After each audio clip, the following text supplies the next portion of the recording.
run at third, go ahead, run at second. 3-2. In the gap, right center field, and Votto delivers the goods. 3 runs are going to score, and that's why you pay Votto the big bucks. Holy Moses! What an unbelievable victory for the Cincinnati Reds in Cleveland here tonight. And indeed, what a night it was. So now the Reds are looking to turn the page, and we welcome you here to Progressive Field in downtown Cleveland, where tonight the Reds are looking for a 3-game sweep against the American League Central Division leading Cleveland Indians. Hi again, everybody. Alongside the Cowboy, Jeff Brantley and Jeff Picoro, I'm Tom Brenneman. Great to have you with us for Reds baseball on Fox. You know, all over town today, ran into various people and talked to some buddies who live here, big Indians fans. They still can't believe what happened last night. I'm not sure that I can either. But you look back at the ball game last night, the first 8 innings, I mean, couldn't do anything. And then all of a sudden in the 9th, they put together a run for the ages, and it's clipped off by that Votto 3-2 hammer into right center field after taking a 3-1 pitch that was right there. It was an unbelievable 9th inning, 7 runs. You got to go back to 1919, the last time the Reds scored 7 runs in an inning after getting shut out for the first 8 innings of a game. All right, now you do have to turn the page and move on. So let's talk about tonight's matchup. And the one guy who seems to be getting better and better and better with every start, and right now is among the hottest pitchers in all of baseball, is Tyler Mahle. I think it's confidence, Tom. And a young pitcher with confidence, especially with the energy that he brings out there every time that he's on the mound. I think that tells you a little bit about Tyler Mahle. He likes to pitch up in the strike zone, which is really different from conventional thinking. But when he goes up with the fastball, it makes his breaking ball that much better down in the strike zone. So many times I think people have told him, hey, you've got to pitch down with your fastball, then the breaking ball. He's pitching his own way, and his own way is working quite well right now. And for Carlos Carrasco, he has been very good for a number of years. Yeah, now he stays down. He's got a good sinking fastball. He's got a great slider off the plate. And when you watch Carrasco, he's not going to hurt himself a whole lot. He's going to make you go get the ball on the outside part of the plate, and that's a tough pitch to hit when he's on. So good matchup here tonight. Mahle v. Carrasco. Reds looking for the sweep. When we come back, we'll check in with Jeff Picoro on some of the great moments in this rivalry playing for the Ohio Cup. You're watching Reds baseball on Fox Sports Ohio.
games of the battle for the Ohio Cup, and they can accomplish something tonight that they have never done before. That is sweep the Indians here in Cleveland. It's our Elk and Elk sweep dreams. 2 3-game sweeps of the Indians. They've done that in Cincinnati. Last road sweep in an AL city, 2013 in Houston, and 6-1 in AL ballparks this season. They've been very good in interleague play. But now we're going to take a look at some of the top moments, and there have been some great ones in this series between the Reds and the Indians. But we picked out 4 that we think are really cool. Back in 2006, down 7-0 in the 8th. Reds trailed 8-4 entering the 9th until this. Adam Dunn down 8-5 hits a walk-off grand slam off of Bob Wickman for the improbable 9-8 comeback victory. 2012, Johnny Cueto gave up 1 run in the first inning. That was it. Shut out the Indians the rest of the way. Struck out 7 for the complete game victory in a 7-1 Reds win. Last year, May 24th, Reds trailed 3-2 in the 9th. Billy Hamilton scores the go-ahead run from first base on this single to left field. It goes in front of Michael Brantley, and Hamilton turns on the Jets. And then, of course, last night, maybe the most impressive of all, the Reds scored 7, count them 7, in the 9th inning. Joey Votto, the big 3-run triple, and the Reds win. What a game last night. The excitement, the emotion here. The players were absolutely just, all of them were all up after that game. Hopefully it can continue here today as the Reds look for the sweep of the Indians for the very first time in Cleveland.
Win. The Reds are 2 games over 500 since he took over as skipper in the final week of April.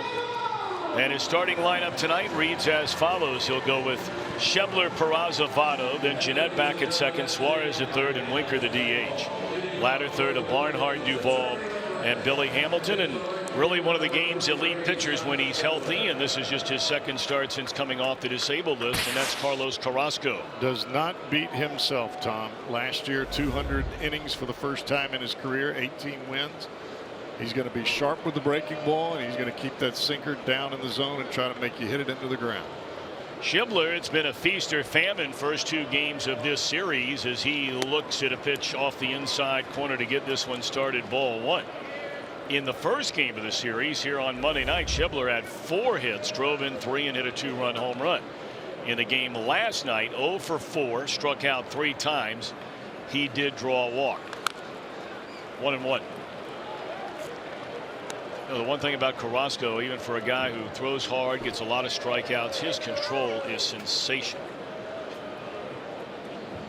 When you think about 103 strikeouts and the 22 walks. Well, I would think that that would fit the Reds' batting situation right on the money, because they like to swing the bat. Then again, if the breaking ball looks like that, you might want to look at it a little more. Well, his next strikeout will be the 1,000th strikeout of his major league career, and here he's a strike away from doing that to Schebler.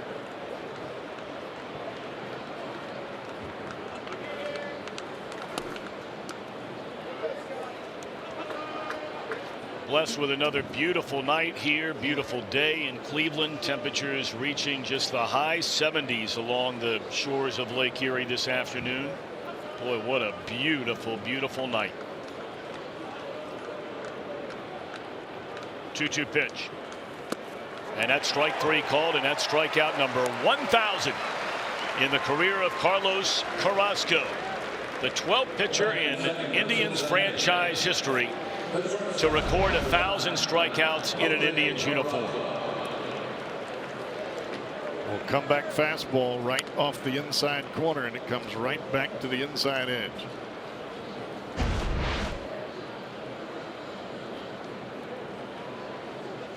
So now the shortstop, Jose Peraza, was given the night off last night, although he came off the bench and was very much in the middle of that 7-run rally. In fact, he drove in the first run. He had that little pinch hit flare into right field when he was sent up to bat for Alex Blandino. And then Jim Riggleman pinch hit Adam Duvall for Billy Hamilton. He had a pinch hit 2-run double. And after an intentional walk to Schebler, a huge at bat was a plate appearance by Herrera, getting his first start as a Red. He drew a walk. That was a lengthy at bat, which set the table for the heroics from Joey Votto.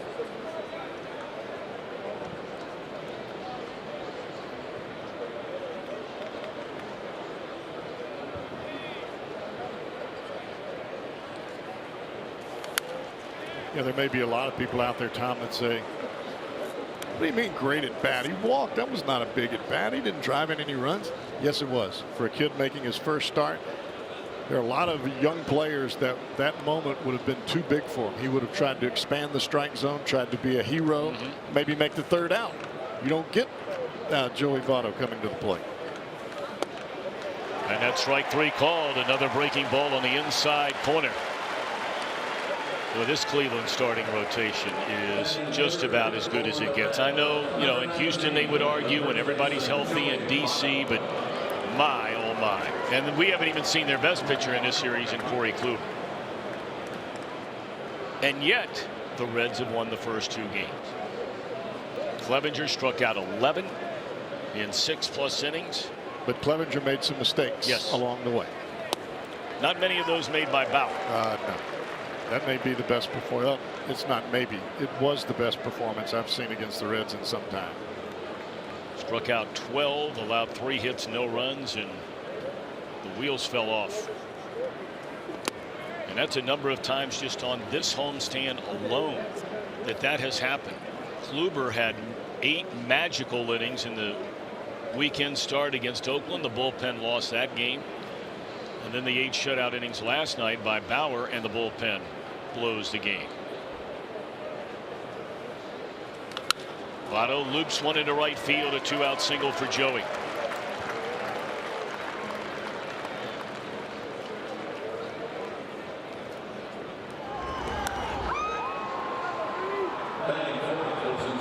Well, much was made about Joey Votto making a career appearance in the 9th inning with his team down a run, the bases loaded, and 2 outs. So, I mean, you're really getting down to the nitty-gritty.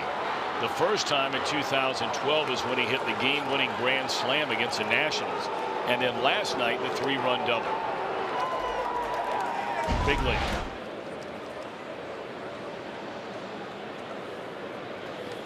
I don't think there's many times that you're going to see Votto show a whole lot of emotion. He was excited last night, and that was a big time in the ball game. You saw all the guys coming off the bench, standing out in front of the dugout. That's a great feeling for any player.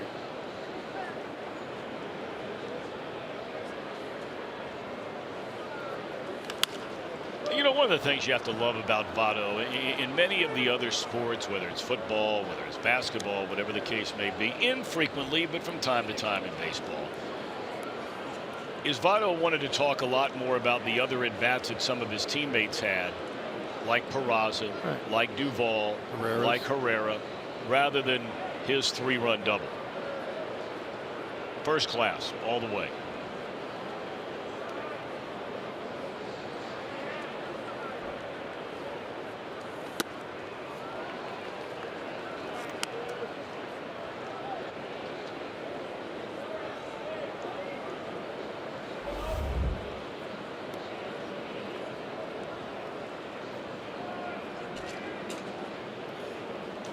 Carrasco originally signed by the Philadelphia Phillies. He is from Venezuela. Came to the Indians in a trade in 2009. That was a big one involving the all-star pitcher Cliff Lee. It was just 3 years ago Carrasco joined the Cleveland starting rotation, and he's been there ever since. Over 100 starts in an Indians uniform.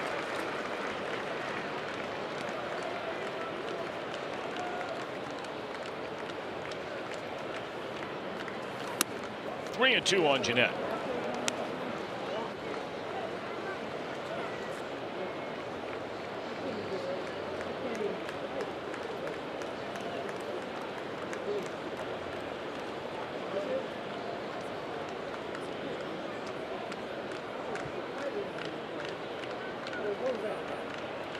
Three balls, 2 strikes. Votto will get started on the pitch from the Cleveland right-hander, and it's served into left field, a base hit. He went down and got that breaking ball. Well, Jeanette's been wearing out breaking balls all year long. I mean, his numbers against curveballs this season are just incredible. And in fact, here comes another good breaking ball hitter in Eugenio Suarez. Yeah, I think when you look at the power numbers for Suarez, normally a big power hitter has a tough time with a breaking ball. Not for Suarez. And there are times I think he sits up there and looks breaking ball. The key is, if you're going to look breaking ball, do not miss it. And more times than not, Suarez is not missing it. And there are going to be a lot of breaking balls thrown by Carlos Carrasco here today.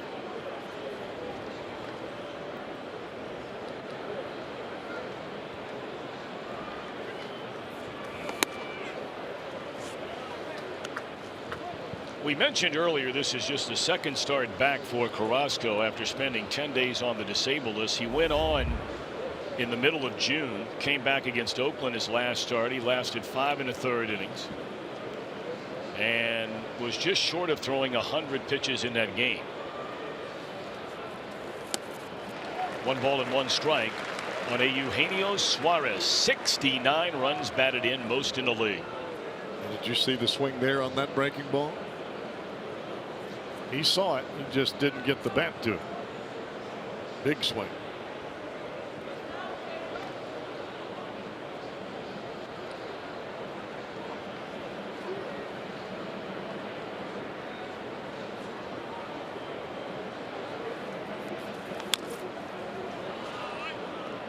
Off speed again, and you know, this is something we talked a little bit about since the weather's been so nice in now each of the 3 days and early evenings of this series, where the pitcher is still standing in the sunshine and looking directly into it if you're right-handed in the stretch. But the batter is engulfed in shade, so that ball will leave his hand in the sun and get dark. Yeah.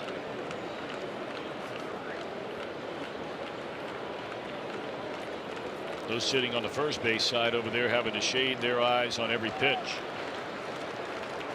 1 ball and 2 strikes. Fastball upstairs to even the count.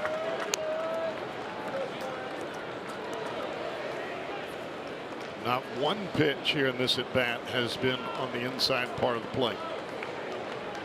2 fastballs away that were elevated, 2 breaking balls away. that ultimately ended up turning into strikes with the swings by Suarez. 2 balls, 2 strikes, 2 outs, 2 on. Struck him out. And Carrasco strikes out 3 in the opening inning. He allows a couple of hits, 2 left. Tyler Mahle looking to stay on a big run. Gets the ball when we come back.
At least atop the American League Central, 8.5 games in front of Minnesota.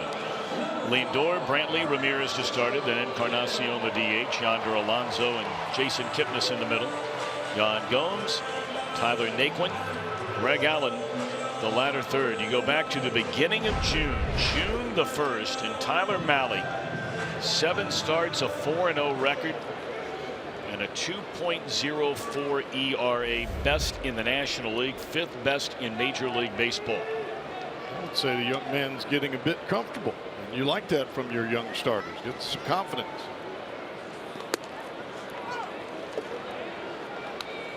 Lindor, a .296 batter. It is 24th home run of the season. That came in the opening inning last night.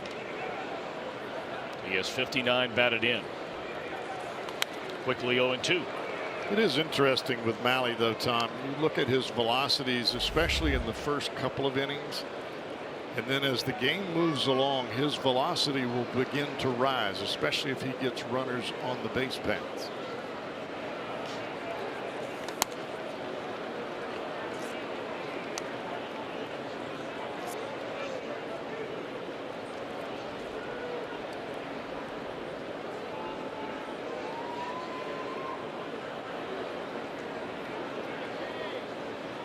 One ball, 2 strikes on Lindor.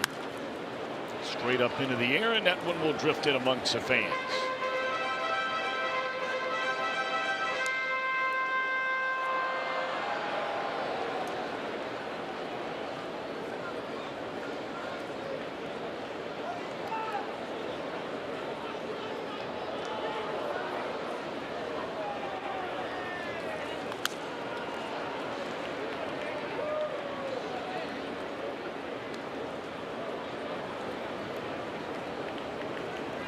There are a lot of fastballs in this ball game that are going to be thrown at the very top of the Fox box that you see on our picture with the batter standing at the plate. These are where the fastballs are going to be up in this part of the zone more times than not.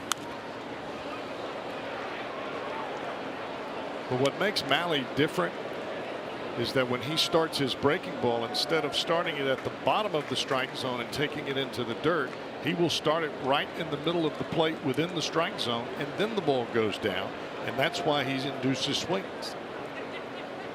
1-2 again, and this one is in play. Straightaway center field routine for Billy Hamilton. So Lindor set down to begin the first inning, and that'll bring up Brantley. The Reds on defense. presented by Ford. Same outfield we saw start the game in the opening game of the series. Duvall, Hamilton, and Schebler. And the regular group back up the middle in Peraza and Jeanette, both sitting down from playing in the field last night, and then a battery of Malley and Barnard.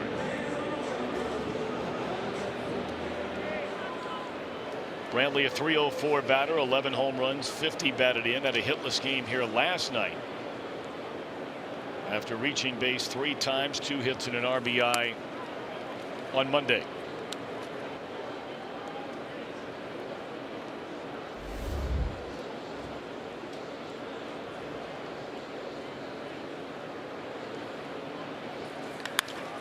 Ball hit hard, and it falls in front of Duvall. The 1-out single for Michael Brantley. Healthy again and playing very, very well is Brantley. It's been a long road back, basically 2 years of being injured.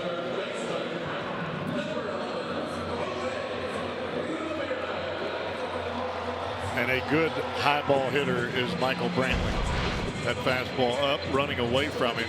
Didn't try to do too much with it, just takes it right where it was pitched the other way.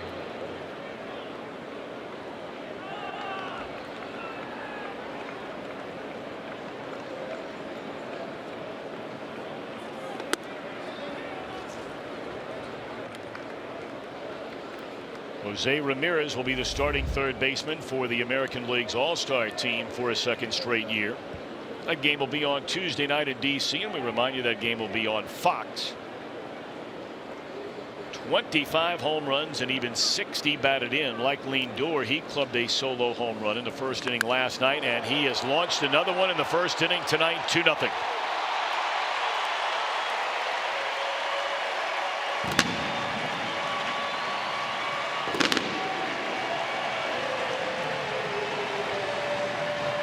Well, Malley trying to go to his strength, which is that fastball up and in. But we saw the same swing from Ramirez off of Romano last night on the fastball up and in, and he does it again right here.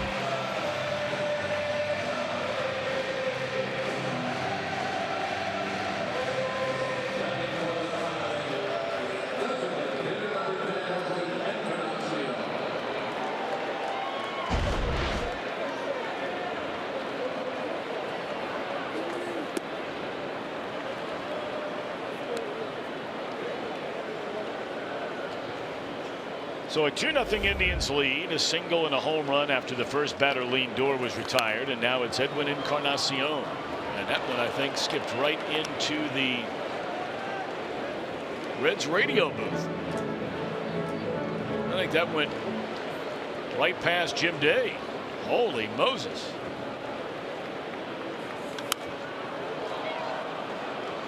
This one will land softly into the glove of Adam Duvall for the second out of the inning. I mean, that thing came back to eat now. That was a low line drive. And Jim Day has a baseball over there. Don't know if he caught it or not. I don't think so. Well, I wouldn't even attempted to catch it. There he is.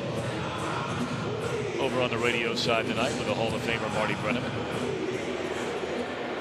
He might throw it back in the stand as soon as Jim handed it to him. He did that with a voodoo doll years ago that was traveled all the way to Pittsburgh, Pennsylvania by Wildman Walker, formerly of WEBN fame in Cincinnati. He had a voodoo doll he brought to the playoffs with him in 1990. Ted Power. Of Ted Power. And when he showed it to my dad threw it in the stands right from the booth. You like that story, don't you? I love it. Hey, let me see that doll. See it. Now look at that. Gone. Pulled foul by Yonder Alonso. 1 ball and 2 strikes. You know, when you get a baseball up in the booth like that, the guys that have not been around a baseball a lot, they're looking at it. Hey, you know, look what's written on it. I'm not looking at the ball.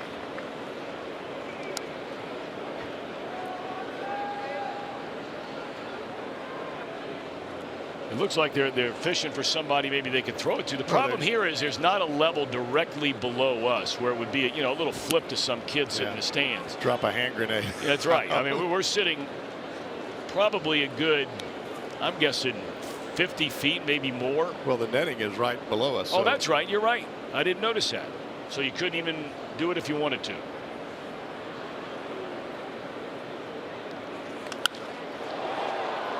Hamilton waves off Schebler, and that's all for the Indians. But they get a single from Brantley, a 2-run home run by Ramirez, and lead at the end of one, 2-0.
Brought to you by Chevy. Check out their award-winning lineup only at your Tri-State Chevy dealer.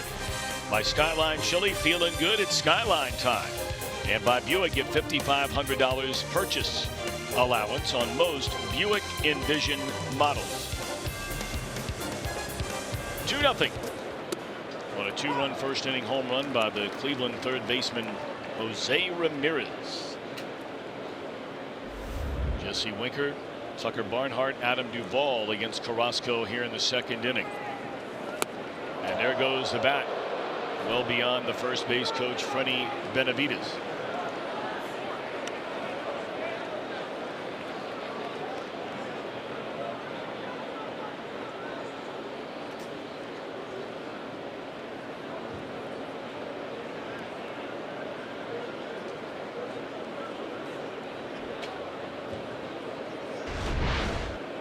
If you could actually toss the bat that far if you were trying to throw it that far. It's not that easy.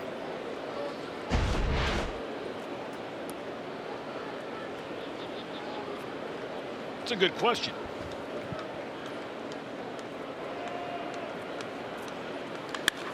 Well, he drills this ball into right center field. They had him shaded to hit the ball the other way. Winker is going to stop right there wisely with a leadoff double here in the second inning. Old Cardinal rule in baseball, one of many, about not making that first out of the inning at third base. Now that was a breaking ball that stayed up a bit. Didn't quite have the same bite that we've seen some of the other breaking balls from Carrasco.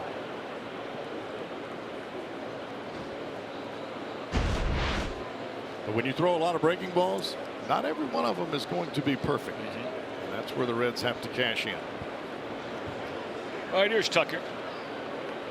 Went 0 for 4 in the game here last night. He has started each of the 3 games of this series. He had 2 hits and knocked in 2 runs here on Monday night.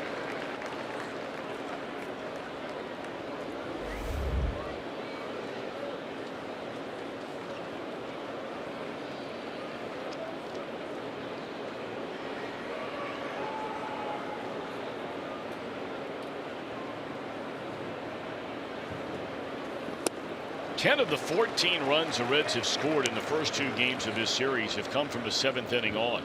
Now, they had 7 last night in the 9th. But they had a run in the 7th inning here Monday night. They got the 2-run home run by Schebler in the 9th inning Monday night. That's when they were tacking on runs to build up a big lead, and it turned out to be very important because the Indians scored 4 runs in the bottom of the 9th inning and actually had the tying run at the plate when Jose Ramirez struck out against Raisel Iglesias.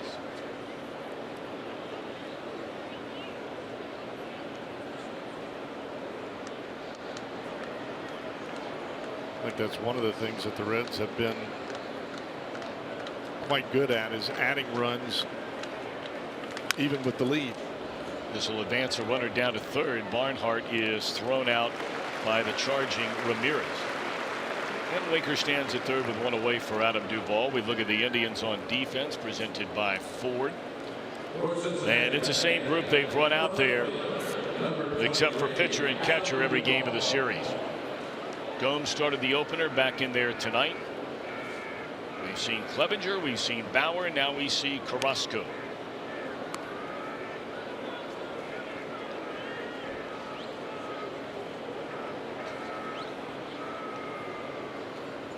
See if Duvall can put this one in play. You know what Carrasco's thinking about. He's thinking about his 4th strikeout of the game.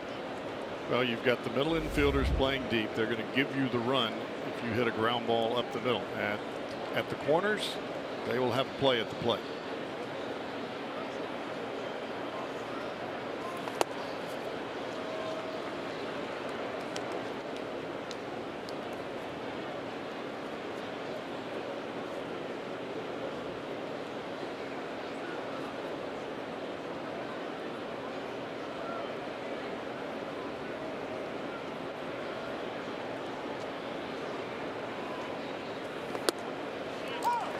One ball and 1 strike on Duvall, who had that 2-run double as a pinch hitter in the 9th inning, giving him a whopping 57 runs batted in. That is 3rd most on this team, behind Suarez, Jeanette with 58, then Duvall with 57, despite most of this year hitting under 200. It's up to 232 now. 1 ball and 2 strikes.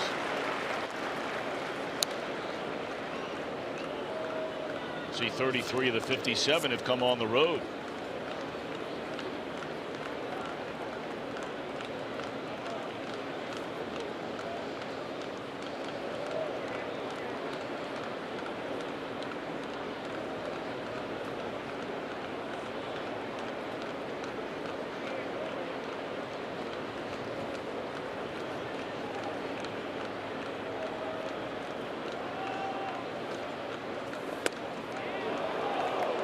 If you watch Carrasco, Tom, he'll come. It almost appears as though he's going to set right at the belt after he gets his sign. And just when it seems like he's set at the belt, he's going to raise his hands up right around his chin, and then he'll stop.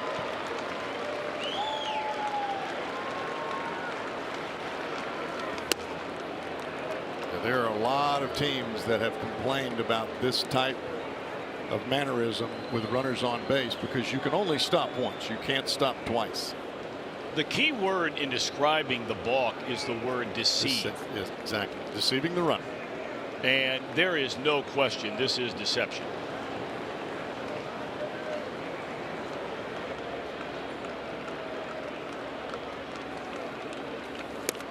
And Duvall strikes out swinging on the breaking ball, and indeed it is the 4th strikeout of the night, and that's a big one for Carrasco. Billy Hamilton will get a chance to come up there and drive in the runner from third.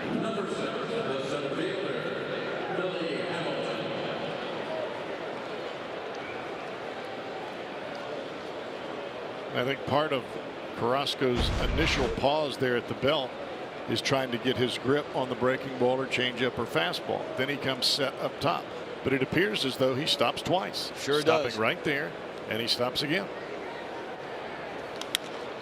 Billy, a weak pop-up down the left field line, and this might fall in. No, Brantley will get there in time, and that'll end the inning. A leadoff double, and Winker stranded at third. The Indians with a 2-0 lead.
A Red going back to 1980. You remember Charlie Leibrandt. We all know Johnny Cueto, Chris Hammond, a left-hander, and of course Tom Browning turned into one of the best pitchers in the franchise's history.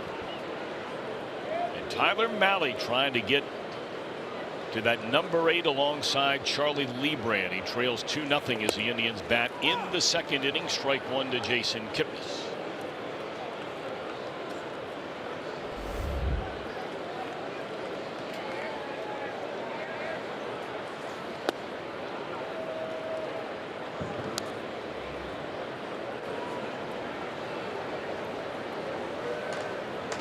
Should Mahle get through this second inning, he will reach the 100 innings pitched mark so far this year.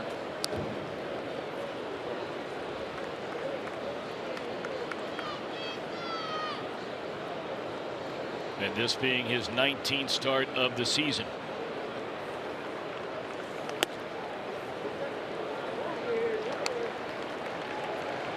Three and 1 to Kipnis.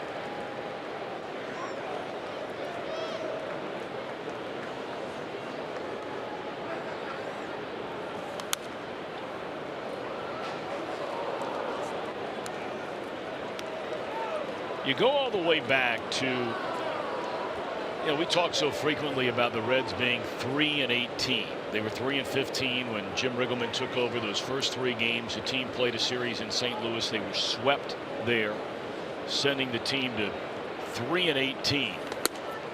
But it got worse than that, as here's ball 4 to Kipnis. On the morning of May the 7th, the Reds were 8-27. Since then, they have the 4th best record in the National League, behind only the Cubs, the Brewers, and the Dodgers. They are 33-24.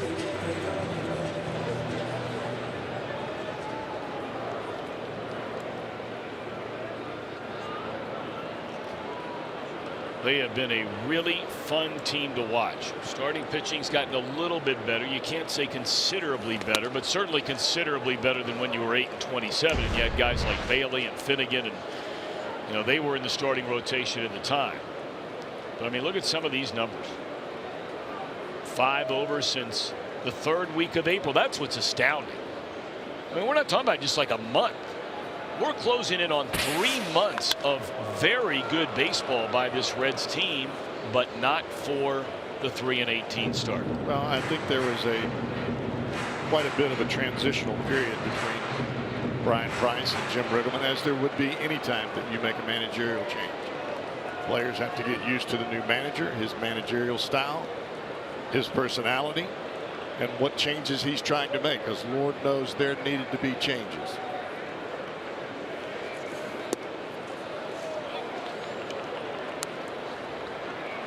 And look, Jim Riggleman will be the first one to tell you he doesn't mince any words about it. He would love to have that interim tag removed from interim manager and be the full-time skipper of this Reds franchise. We'll see how that whole scenario plays out. I think he's done a terrific job. Well, that's the thing. I mean, even if you don't necessarily like some of the strategic moves he makes, and in this day and age, a lot of people are really down on utilizing the bunt. Okay, just as a one example. He has been a master at navigating this bullpen. And whether you believe he should have the job or don't believe he should have the job moving forward, one thing that cannot be denied are those numbers. And the only numbers that matter at the end of the day, are you winning or are you losing? And since he took over this team, you take away those first 3 games, and like you said, trying to get your bearings about you, a little sea legs. Since then, this team is 5 games over 500. I think he's giving individual direction, which results in team direction. And sometimes that ruffles feathers. I mean, there are some guys that have done things the same way for a long time. Maybe they don't like to hear a different set of news, but what you've done for a long time is not working. It was not working. One away in the inning, and Naquin looks at a fastball low and inside. I think great athletes like leadership and like direction. No question. I just believe that wholeheartedly. No doubt about it. Because a great athlete has a tremendous engine. You point them in the right direction, and you hit the key and let them hit the gas pedal. And you can't argue with the way the Reds have played. And last night was not the first night that they put 6 or 7 on the board in an inning and just run away with a ball game.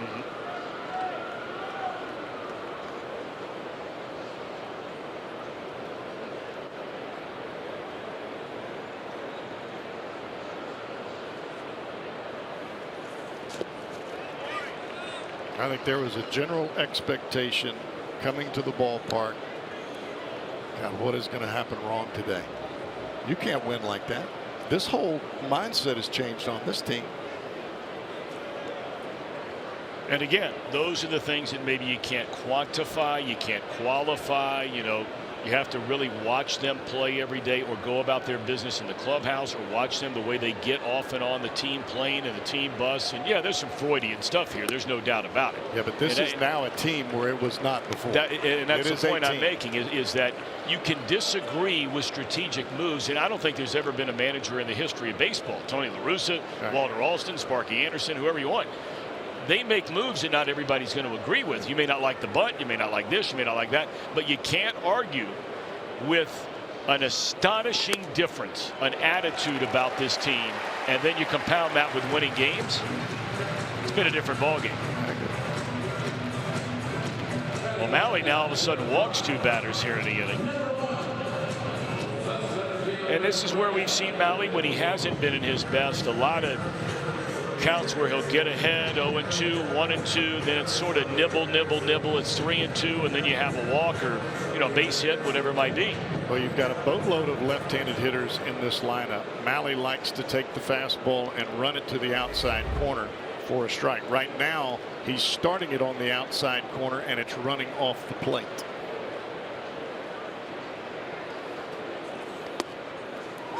That's the pitch he wants to make right there.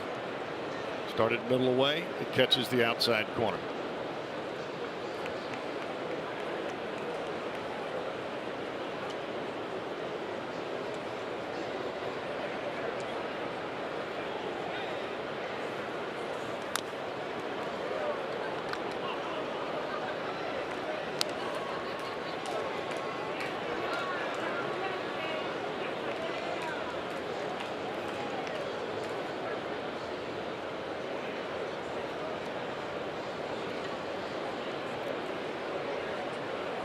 Greg Allen, just a 208 batter, playing in his 41st game of the season. Not all of those as a starter.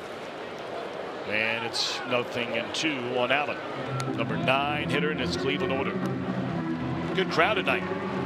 Wednesday night they've had good crowds for each of the 3 games of this series. It's really a shame, and we were talking about this with Tom Hamilton, legendary radio play-by-play voice of the Cleveland Indians. One of the game's great radio announcers. I mean, he is really something.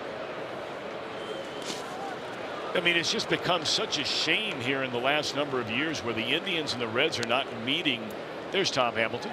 Are not meeting on a weekend series. Right. I mean, it really is a shame, because you'd be packing this ballpark and packing our ballpark if the Reds and the Indians were getting together on a Friday, Saturday, and Sunday, instead of the way it's been the last number of years now, where they, you know, they did play 2 games in Cleveland, Monday, Tuesday, next 2 in Cincinnati, or vice versa, but never on a weekend for a long time. 1-2 the count. I mean, who would you rather see at Great American Ballpark on a July weekend? The Marlins or the Indians? Would you rather see the Phillies or the Indians? The Indians. Absolutely.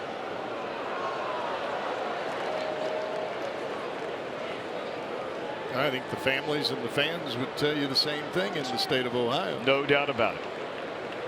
Makes it an easy way to travel. I mean, the Cubs and the White Sox always play on a weekend. The Angels and the Dodgers just met for the first time this past weekend. Why not the Reds and the Indians?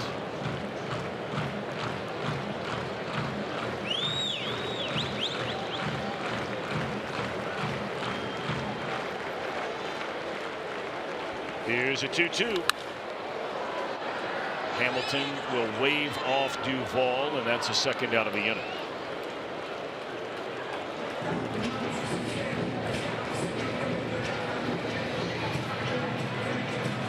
Get over $5,300 below MSRP on this 2018 Encore Preferred 2.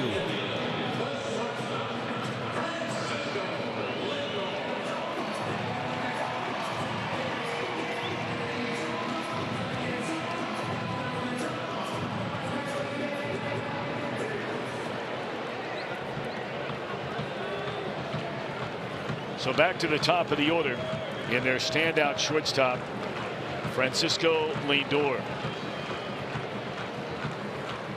The 24 home runs prior to the All-Star break are the most by a major league shortstop since Alex Rodriguez, going all the way back to 2002. Hit 27 home runs for the Texas Rangers. Well, the Indians have been blessed with some outstanding players at shortstop through their franchise history. Lou Boudreau, Hall of Famer. Omar Vizquel was here for, seemed like, 2 decades. It wasn't quite that long. He played that long. We're just not here that long. He was awfully good.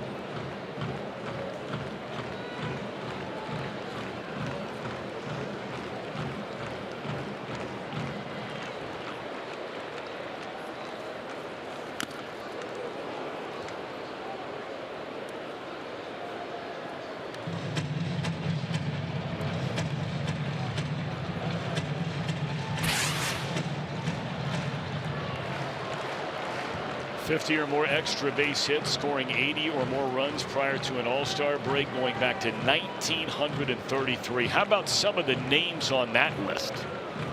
Bonds, Reggie, Pujols, Thomas, among others.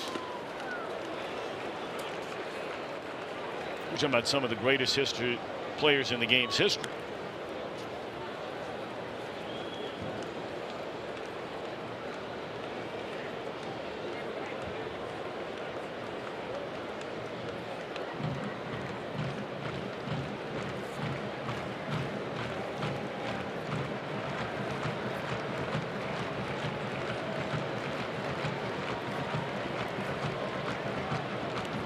Two delivery. Got him swinging on a fastball, a way to retire the side. Nice job by Mahle. Walked 2 but gets out of the inning and trails by 2.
You know, everybody in the clubhouse got their eye on that mop.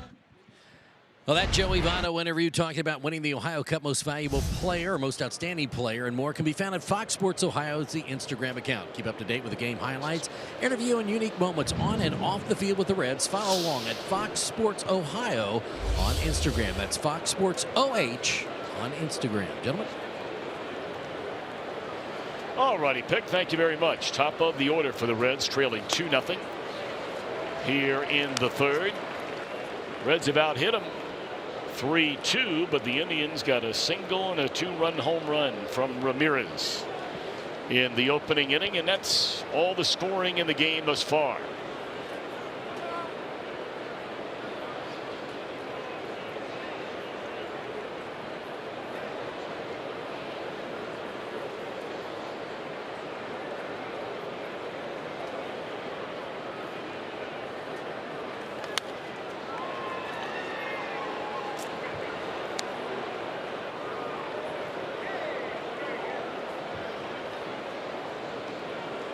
Schebler looked at strike three his first time of that first inning. Carrasco struck out the first two batters, allowed a single to Votto, a single to Jeanette, but then struck out Suarez to end the inning.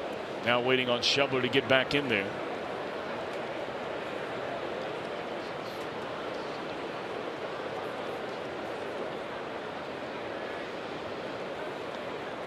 Whew, that is some kind of wicked breaking ball, and we saw one of those last night from Trevor Bauer. A couple of different breaking balls from Bauer last night. Slider and a curveball. You can see Schebler really getting down almost into a crouch to try to guard against that breaking ball, and still just can't catch it.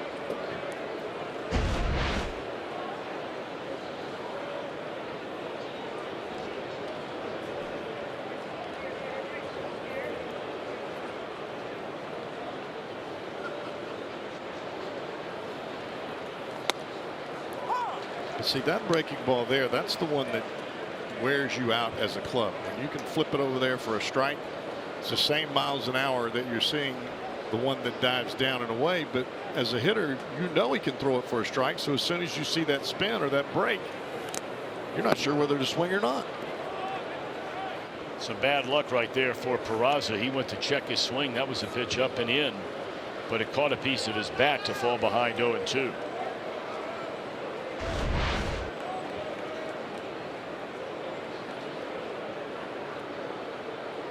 Fortunate that didn't catch the top two fingers on his top hand.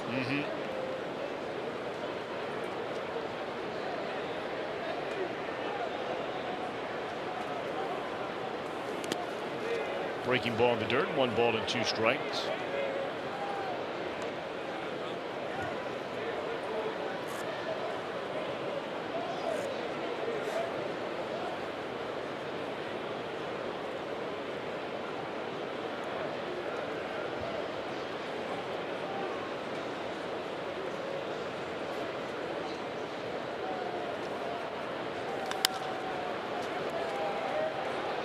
Out to right center field, and that will be Naquin to come over and get it.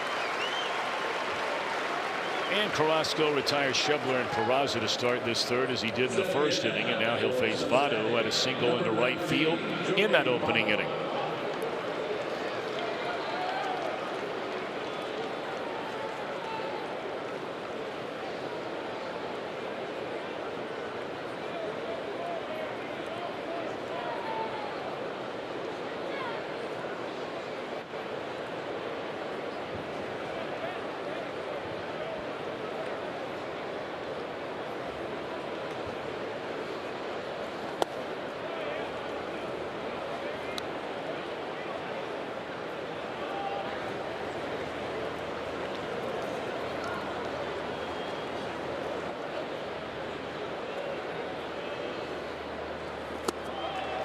One ball and 1 strike. Bottom fell out of that pitch again.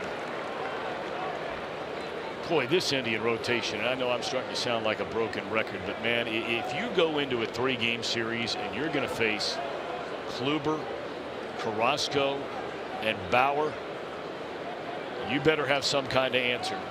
And as we've seen in this series, the Indians better start searching for answers of the guys that are sitting out there in deep right center field, because this team is going nowhere without addressing its bullpen.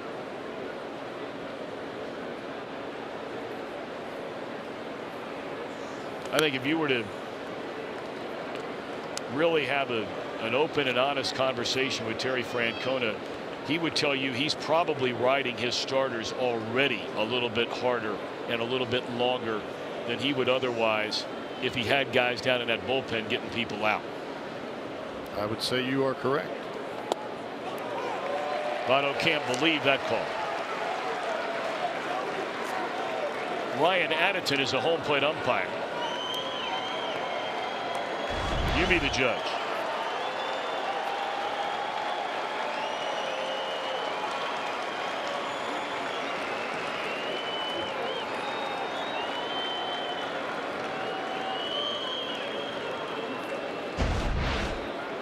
So 3 balls and 2 strikes to Votto. Saw him do that last night a couple of times against Bauer. That's the swing that gets me more times than not. I don't know how you can take a swing like that and foul the ball off, but Votto does it with regularity. That is so difficult.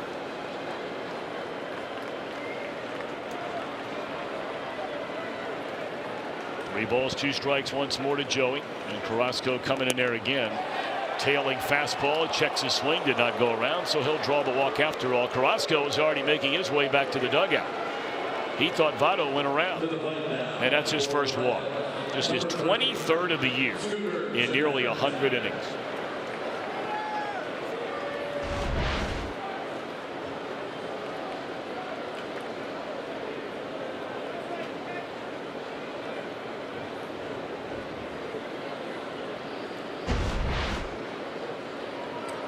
So here's Jeanette. He had a base hit to left field his first time up. Scooter's had a pretty quiet road trip here. You wonder, you know, sometimes there are certain times of the year, and it doesn't matter what player you're talking about. Anybody from Mike Trout to Derek Jeter to Scooter Jeanette. Just like anybody else, you know, our bodies are different, our body clocks are different, and some guys can start to get tired. I'm not suggesting he is, but it's for the first time he's been pretty quiet at the plate. And a fly ball will end the inning. 1 left, middle of the third, still 2-0 Cleveland.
With the Elvis ticket package, have the big post-game fireworks show featuring an Elvis themed soundtrack. How good is that, Cowboy? I like it.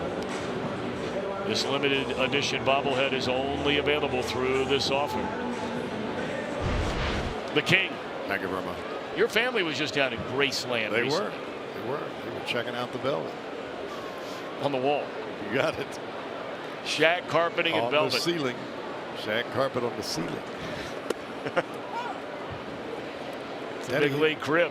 Daddy, he had carpet on the ceiling. He had mirrors all over the wall. Why would you put mirrors all over the wall? I don't know, son. Elvis did. Ground ball, and that goes under the glove of Votto. That'll be an error. And Brantley on his way to second base.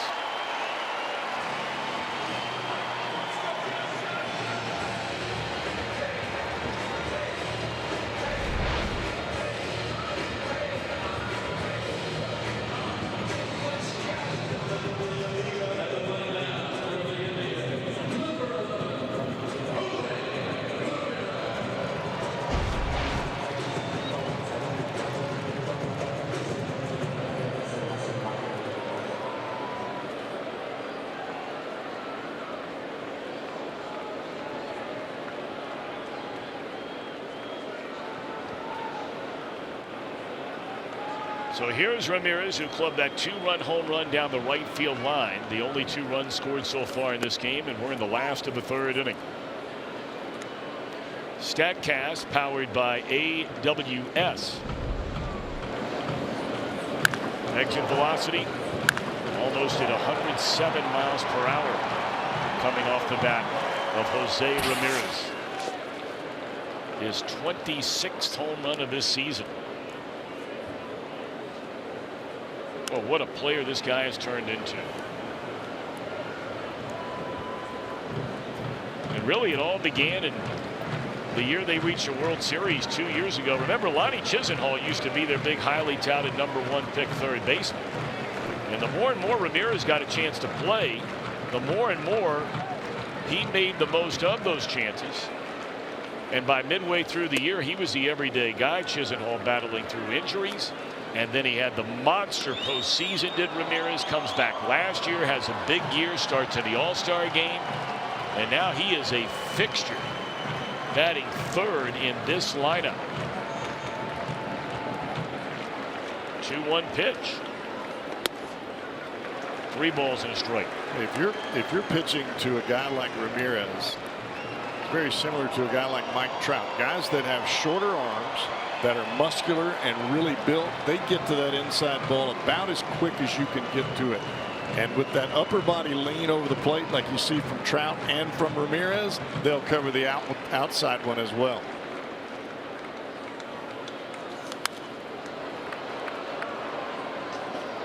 I think with guys like Ramirez and Trout, I mentioned the shorter arm guys, it's not as much about inside, outside, up and down as it is about velocity and then take away velocity.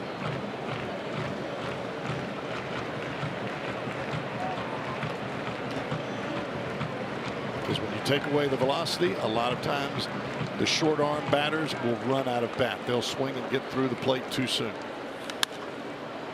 Straight up in the air. This would be a big out if this ball is playable, which it is not. It remains 3-2 on Ramirez.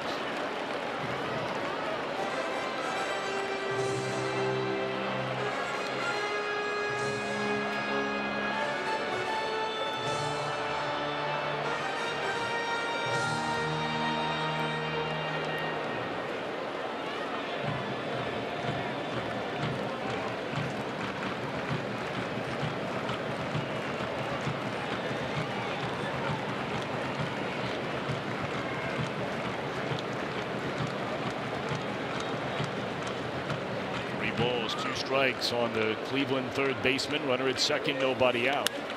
And it's popped up in a short right center. Don't think the runner's going to try here. Nope, staying right there at second base is Brantley. You see, that was an off-speed pitch, like a breaking ball from Malley. It was away. It stayed up a bit, but Ramirez jumped at it, caught it right off the end of the bat.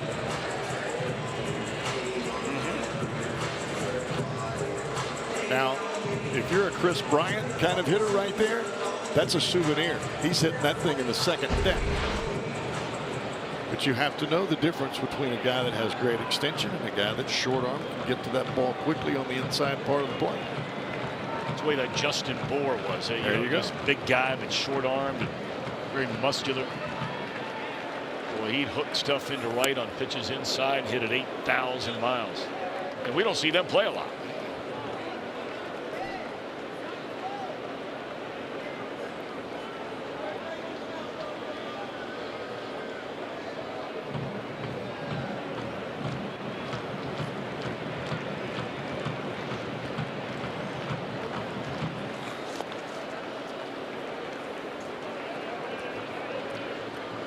Encarnacion has 20 home runs, 62 knocked in, just a .225 batter.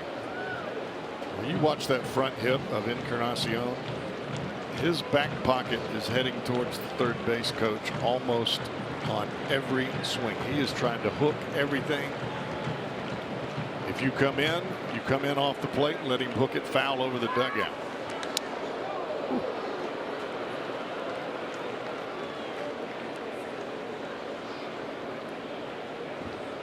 Ball looked like it was headed for Michael Brantley's helmet.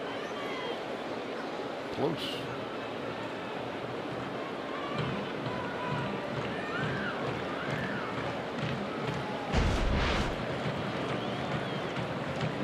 Ball and 1 strike.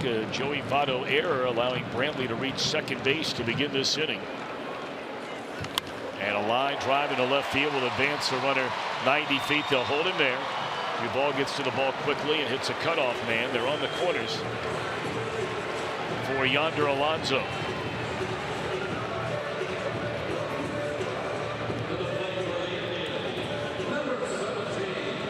Those two played together for a short while over there, Encarnacion and Votto. Basically came up together. Encarnacion a little bit ahead of Joey, but they've known each other for a long time. In fact, they've been good buddies for a long time. Encarnacion has done awfully well for himself.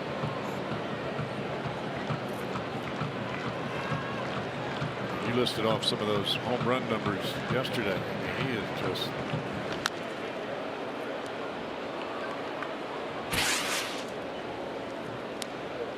You know, 05, we mentioned he beat Votto by about a year and a half getting to the big leagues and was playing regularly. Was sent up and down a number of times, and you see the numbers that he put up. And then Alonso, a very short amount of time, just 69 games before he was dealt to San Diego. Back up through the middle and into center field, a broken bat roller for a base hit. So the error comes back to bite Tyler Mahle. And it's a 3-0 Cleveland lead.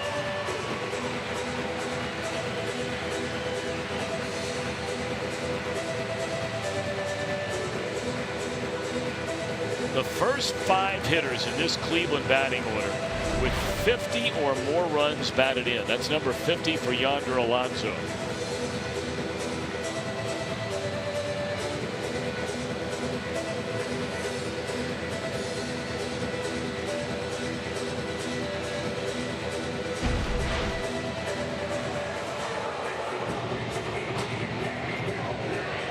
Danny Darwin going to come out to the mound. This is where, on a night where, you know, similar to last night, the way Bauer was throwing the ball early in the game, Carrasco's throwing it that way here tonight.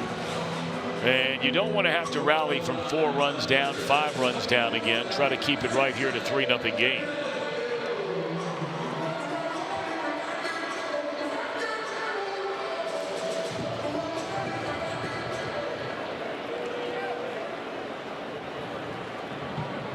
Reds are going to get action started out in their bullpen. Tanner Rainey will begin to throw. Mahle's been on such an unbelievable roll here. We've gotten a little bit spoiled. ERA at 2.04 over the last month and a half.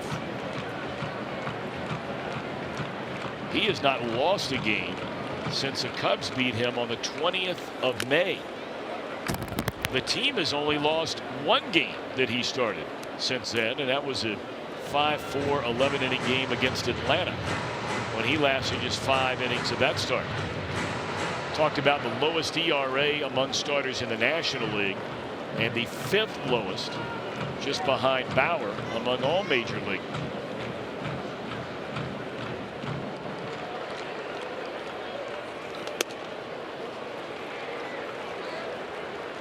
The New York Yankees will come rolling into town after their game tonight in Baltimore, and they'll open a 4-game series here tomorrow. That'll be Kluber against one of the other names you just saw on that list, Severino, here in the first game of the series tomorrow night.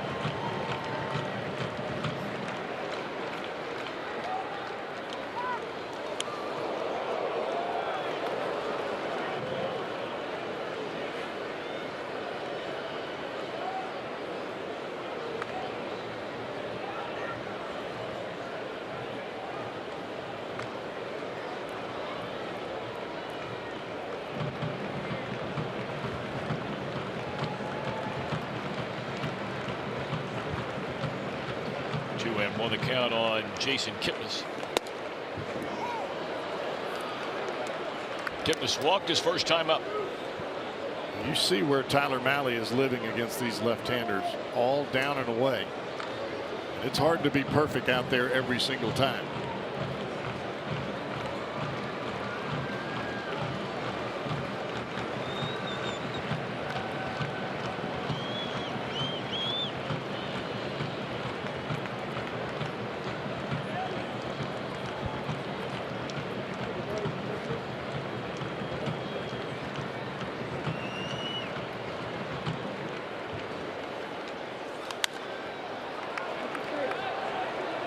These pitches are really piling up in a hurry, and we've seen this from a number of these young Red starters.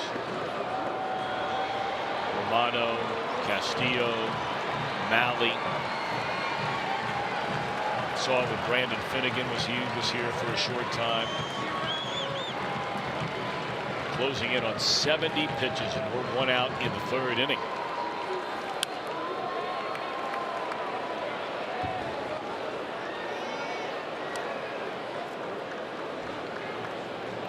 They're going to hang around games very long, going 20+ every inning.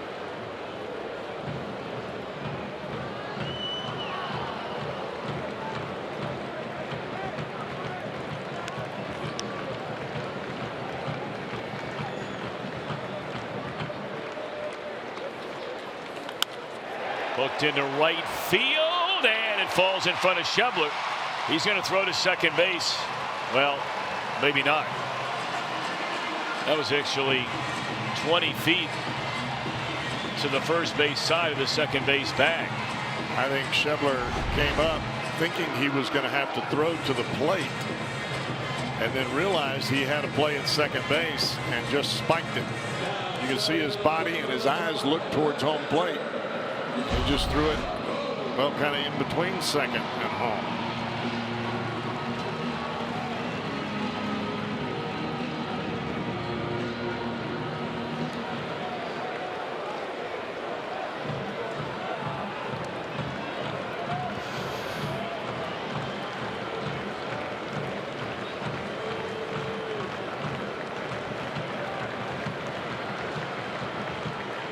They're loaded with 1 out for Gomes. Strike 1. Yes, Votto made the error to begin the inning. There should have been 2 down and nobody on after the second batter was retired, but there wasn't. But Mahle also has allowed 3 straight hits.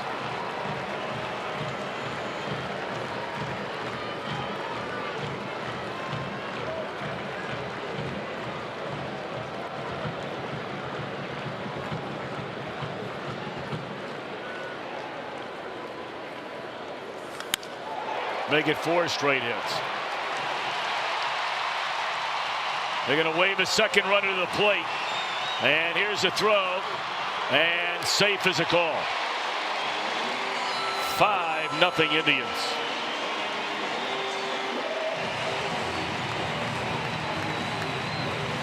It looked like Tucker Barnhart got the glove on the sliding hand of Jason Kipnis before he actually got to the plate. I thought so too. I don't think the foot of Kipnis actually hit home plate. He reached back with his hand. I think he's out. Reds are going to look at it, and rightfully so.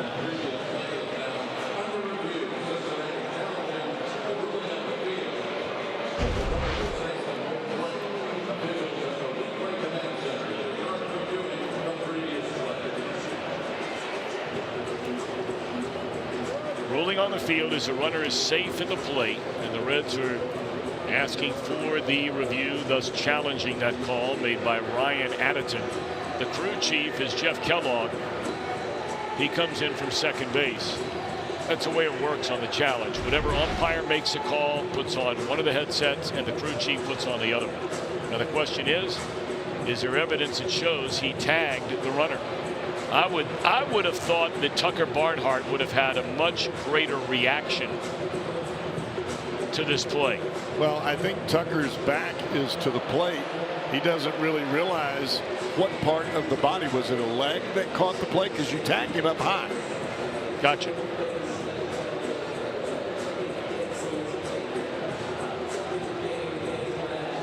Good slide by Alonso.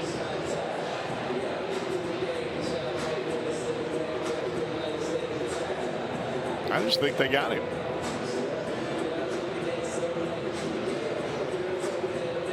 That's the choice you make when you slide towards the third base dugout and you reach back with your hand. Yes, you're sliding well away from home plate to get away from the tag, but Barnhart looked like he caught him on the back of the jersey there before his hand hit the plate. Safe as a call. Guess not. Call stands, so that will be a 2-run single for Gomes, and that's all for Tyler Mahle tonight. He's been on such a great run here for nearly a month and a half, and that comes to a screeching halt here tonight. Gives up 5 so far in just 2 1/3 innings. Our Skyline Chili called to the bullpen. We'll bring on Tanner Rainey to take over for Tyler Mahle.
And even though he only faced 2 batters in the first game here and gave up 2 hits, Jim Riggleman very happy with the way he pitched. He said, look, he threw the ball very well. He got 2 little bleeders. He has to trust him. This guy has got a big-time arm, and he said he's a power pitcher, really likes his stuff, and hopefully he can come through and log a couple innings here tonight, gentlemen. Well, he's spot on in that assessment of Rainey the other night. I mean, he faced 3 batters and 2 broken bat singles, but they were hits. Sometimes that's just the way it goes.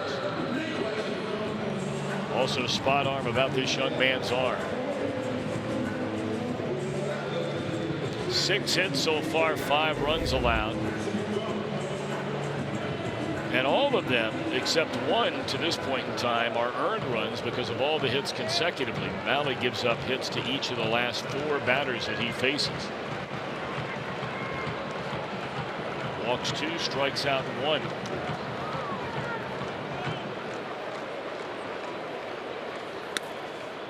Tyler Naquin, the batter.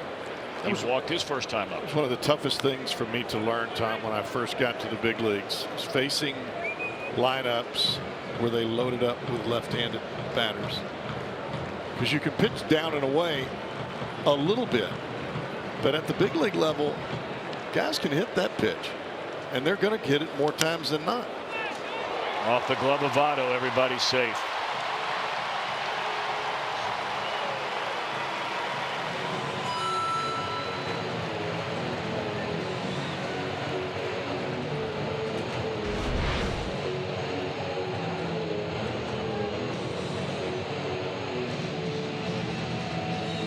Good effort, just happened to catch it right off the top of the glove.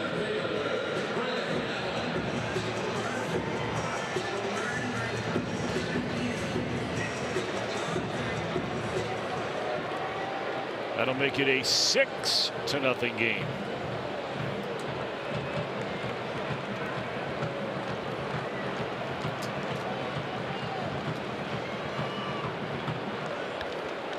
Rainey's got to be wondering, you know, what did I do to deserve this? He's faced 4 batters in 2 games of this series. He's given up 2 broken bat flares and now that. All for hits. Here's a number 9 hitter, Allen. Driven at Duvall, who's got it for out number 2. 9th man to bat in this Cleveland third. Struck out stranding 2 to end the second is Lindor, already batting for the 3rd time tonight.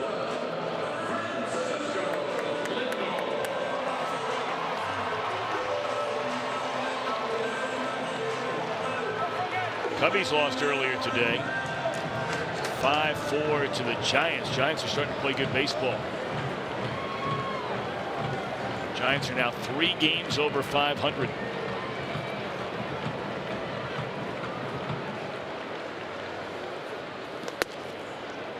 St. Louis just underway at U.S. Cellular Field in the south side of Chicago.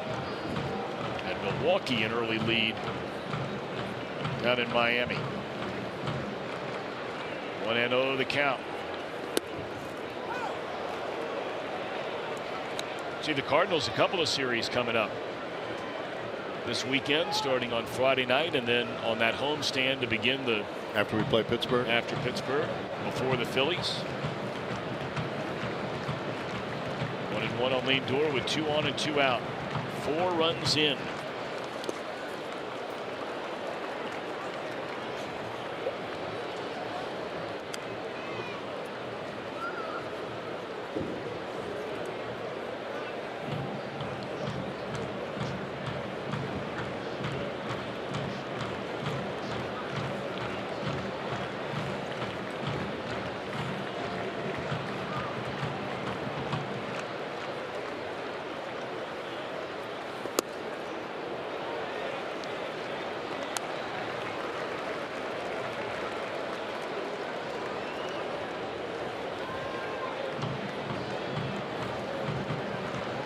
Rainey is trying to stay down in the strike zone, but he's just underneath the bottom of the strike zone.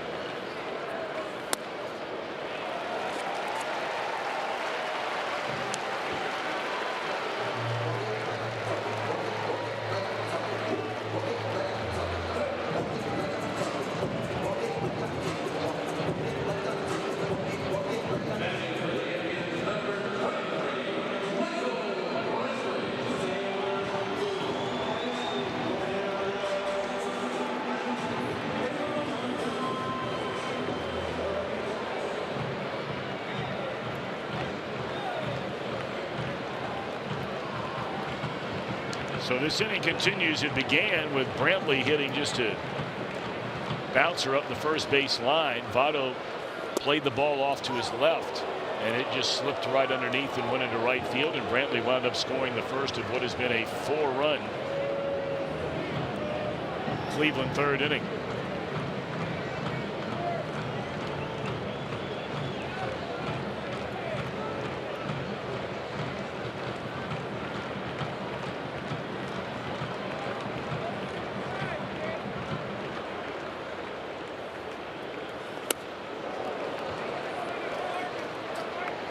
One of the better breaking balls we've ever seen him throw.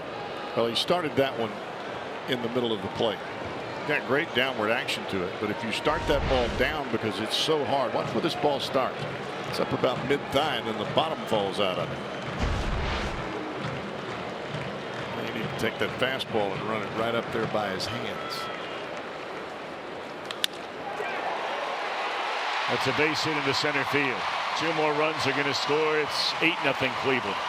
And really, that's the issue with Rainey.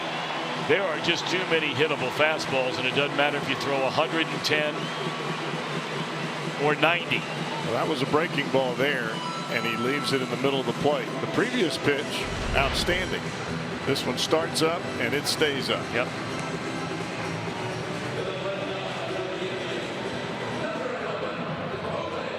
But if you're in AAA, a guy hits that off the end of the bat, it's a routine ground ball to second base.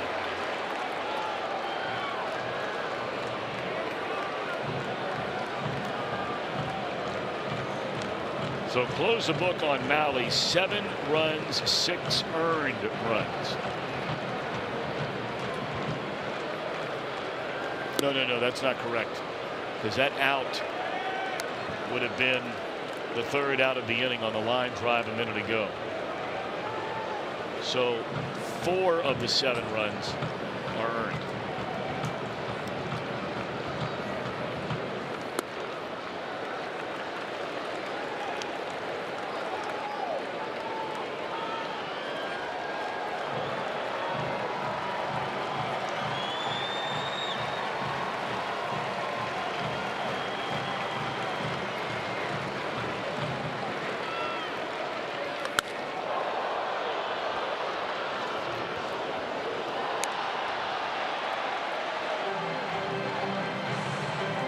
Spots for a young pitcher where it is trial by fire.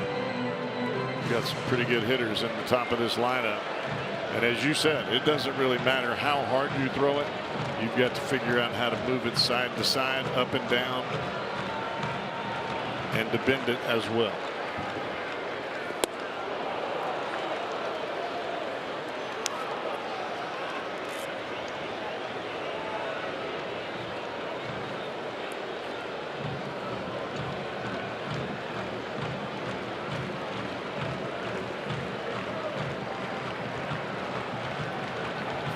Pitch of this inning coming from a pitcher on the mound wearing a Reds uniform, and there'll be a 41st.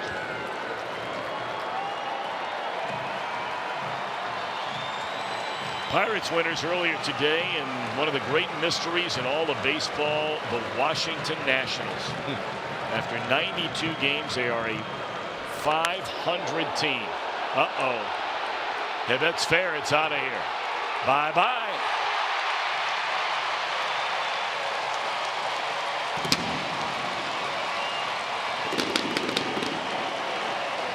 Second home run in the first 3 innings of this game for Jose Ramirez.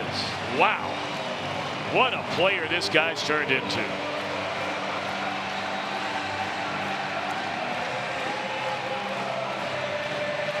Well, he goes from 60 RBIs to 65 with 2 swings of the bat. Ouch. When Rainey's not fooling anybody.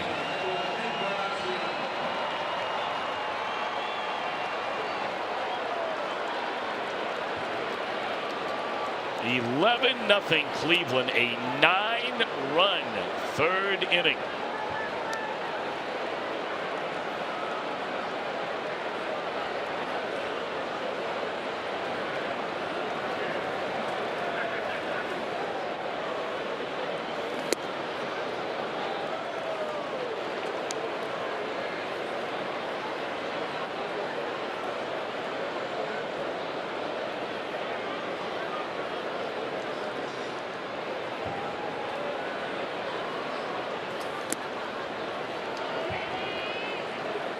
The toughest part to learn coming to the big leagues. You'll make a pitch with a breaking ball, as Rainey just did, and you think, how did he lay off that? Hitters in the big leagues, anything that's off the fastball, unless they have 2 strikes, good hitters, they're not swinging. If it's not right in the spot that I'm looking for, I'm not swinging until I get 2 strikes. That is what the big leagues is about. That's why you have to be able to throw a breaking ball for a strike, and you've got to move the fastball around.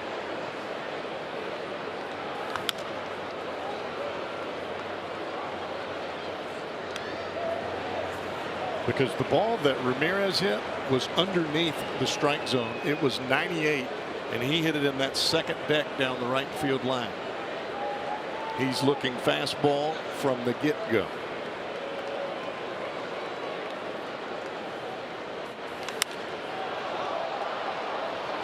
Well, this will mercifully end the Cleveland third.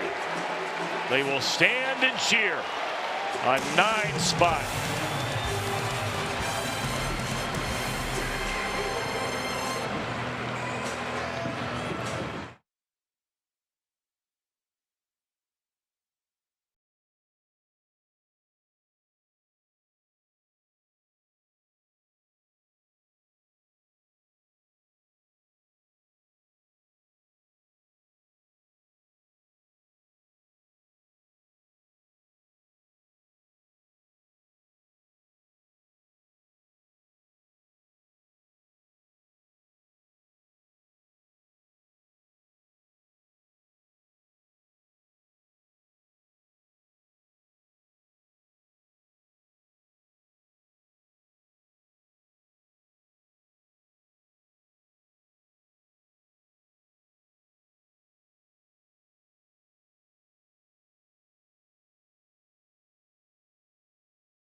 Outdoor seating areas, great view of the field, TVs, a ballpark buffet.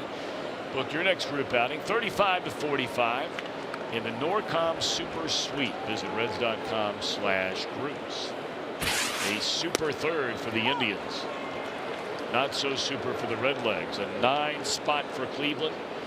2 home runs already in the game for that man, Jose Ramirez. An 11-0 lead.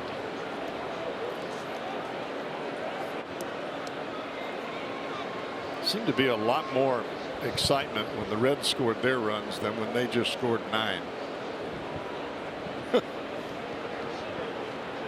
Maybe that has to do with the inning that they scored. Yeah.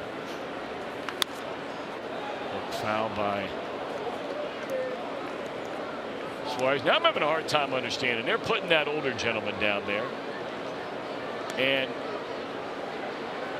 yeah, I don't know if he's security or whatever the case may be. Now, he does have a helmet. They have an older fella sitting down there behind the tarp, so he's got some protection, but he doesn't have a glove. But then they have a ball boy, a bat boy, sitting about, I don't know, 15 yards further up the line. Suarez is tagged out. High throw, but able to go get it with Yonder Alonso. Now, how does he not have a glove down there?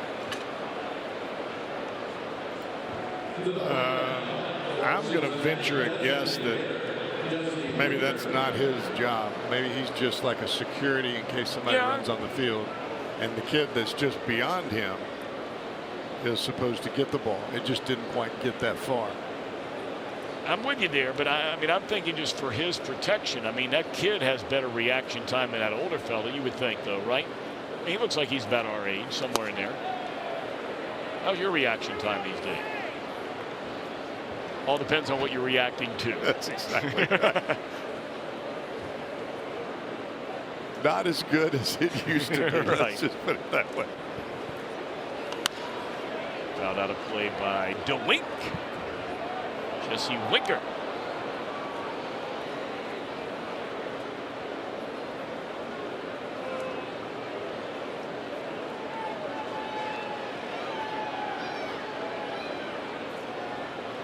Roscoe sitting on that bench for a long time while his team scored the 9 runs. 12 batters coming to the plate in that Cleveland third inning.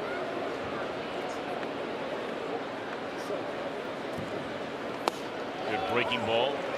1 ball and 2 strikes.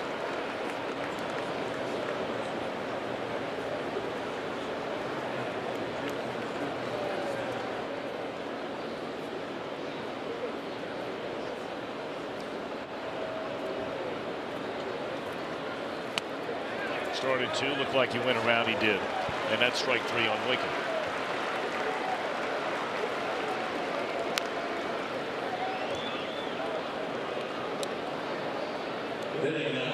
Six strikeouts in the game for Carrasco.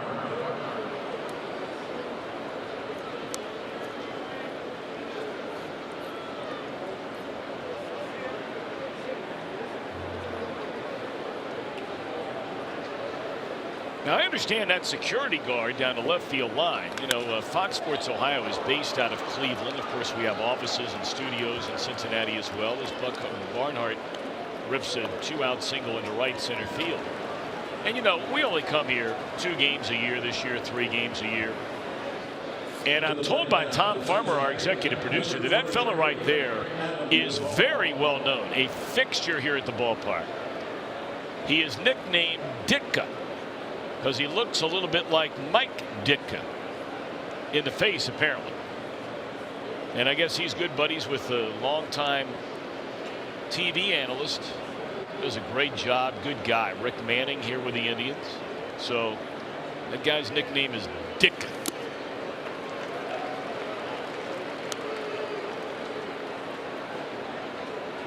Everybody's got to have a Ditka. The coach. Well, the bottom line is he still doesn't have a glove. Look at that face. I saw that face on Mike Ditka. There's Rick Manning. Good player, man. Back in his playing days with the Indians, among others, he was an outstanding center fielder.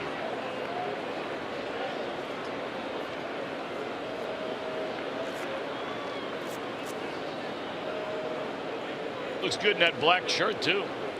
Although his logo's a little lower than ours. That's exactly right. Just a little bit. Do you think his is better positioned or ours is better positioned? I would say his is.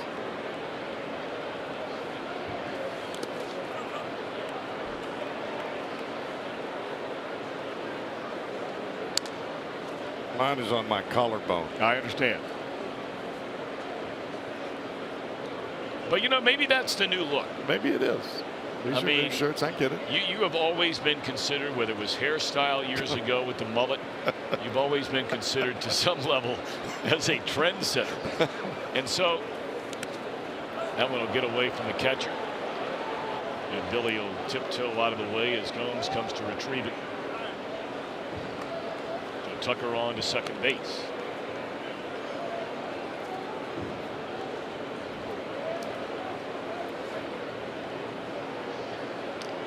Thought Billy was going to reach out there and grab that ball for a second.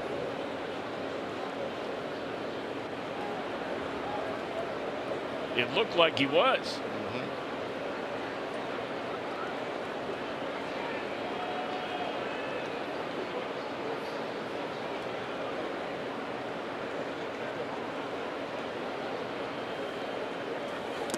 And another breaking ball in the dirt. That's a pitch he struck out Duvall on with a runner at third base and 1 out back in the second inning. Well, whether you're a batter in this situation, as Duvall is, or whether you're Carrasco on the mound, you still have to give yourself some semblance of competitive edge by trying to make pitches make yourself think that this is still a 1 or 2-0 ball game. And that's really difficult to do when there's already 11 runs on the board for you or against you.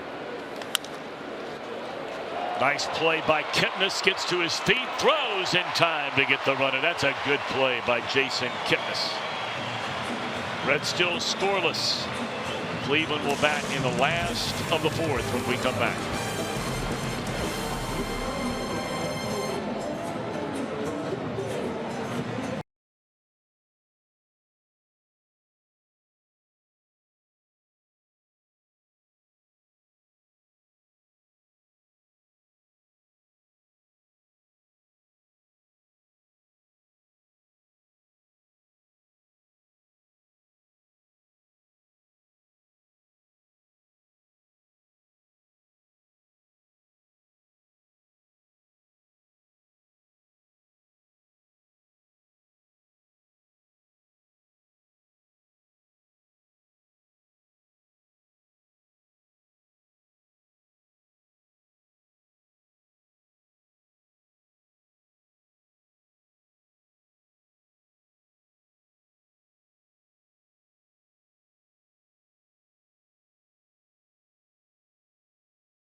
Kicks off our coverage starting at 7:30 with the game to follow. Swing into Summer is presented by Click It or Ticket.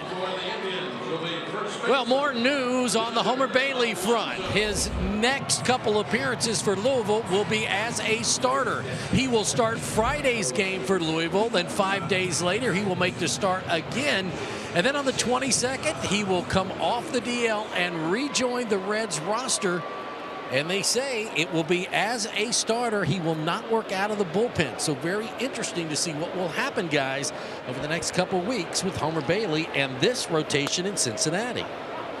Well, as you mentioned, I think it's a foregone conclusion. And maybe I shouldn't say this because, quite honestly, I've never had a conversation with anybody about it. I think most people would agree that when the Reds acquired Matt Harvey, they acquired Matt Harvey for him to get on a really good run, which he's starting to get on right now, and become a legitimate piece that another team might give you something for him being a free agent at the end of the year. And so, if that's true, then someone needs to step into the starting rotation if and or when a deal is ever made. Homer Bailey, going back to when the arm injuries began at the end of 2014, has a 9-19 record with an ERA of over 6.5. And we know the problems he was going through this year. He was pitching with a bad knee, so you got to give a guy a little bit of rope there. He's been with you for a long time as Rainey walks another batter, Yonder Alonso, to begin the inning. And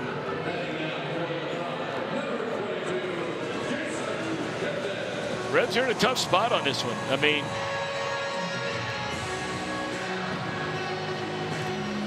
they are paying Homer Bailey the second highest amount of money of any player they have, and they're going to be paying him for over 2 more years. And, if he's healthy enough to pitch for your team, is he one of the best 5 starters that you have to choose from? And if you believe he is, then he goes in your rotation.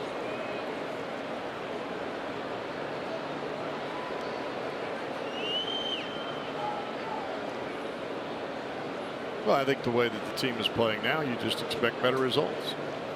It's not about just going out there and taking the ball every 5th day and building up a bunch of pitches.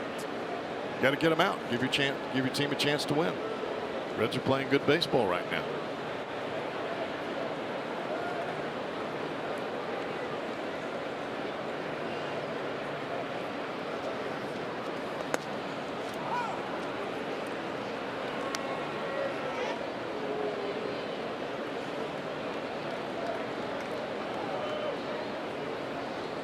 Ball 1 strike on Kipnis. We are just in the bottom of the 4th inning, and this game is closing in on nearly 2 hours young here in Cleveland, Ohio on this beautiful night.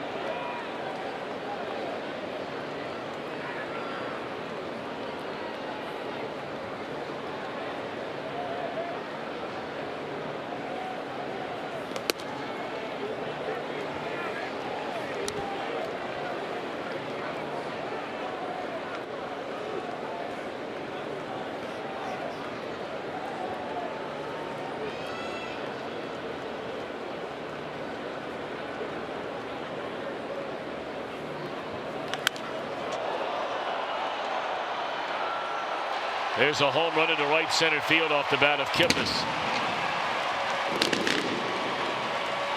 And that makes it 13-0 Cleveland.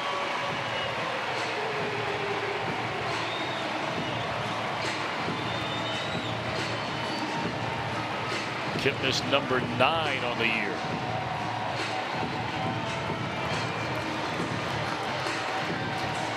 And still nobody out, walking a home run.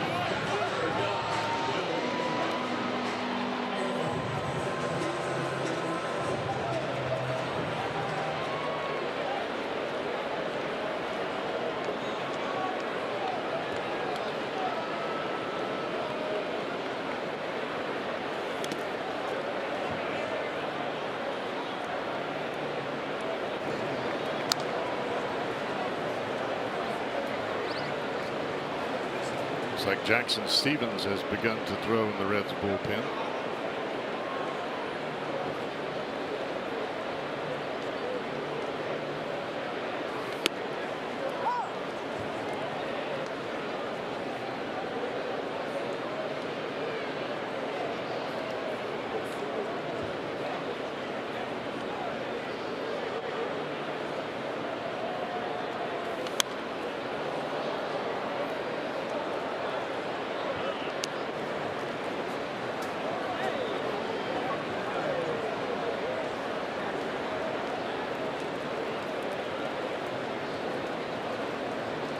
Rainey has given up nearly as many runs as Malley gave up. He has given up 6 of the 13 and has recorded 2 outs.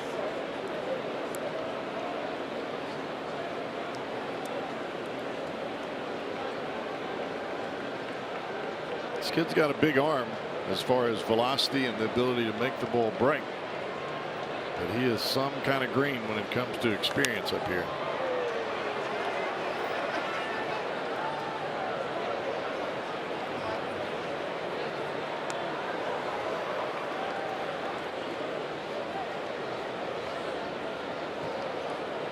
Well, the Reds thankfully will have an off day tomorrow because they're going to have to use some bullpen here the way Rainey's going since he came into this game. I think they wanted to see him gobble up maybe 2, even 3 innings.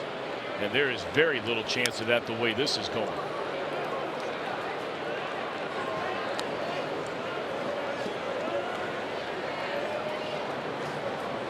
Rainey was closing or setting up in AAA. I mean, he's looking at the next pitch being his 40th pitch. I don't think he's throwing 40 pitches a ball game down there.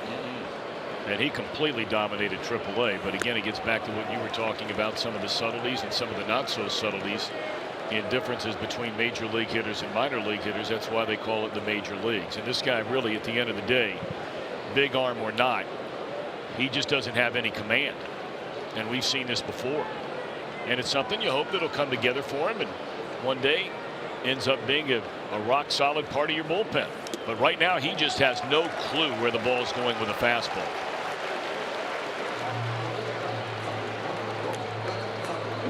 Walk, homer, walk to begin this 4th inning. And he has walked 3 of the 7 he's faced. Now a quick message from Miami Valley Gaming. Get ready to get lucky.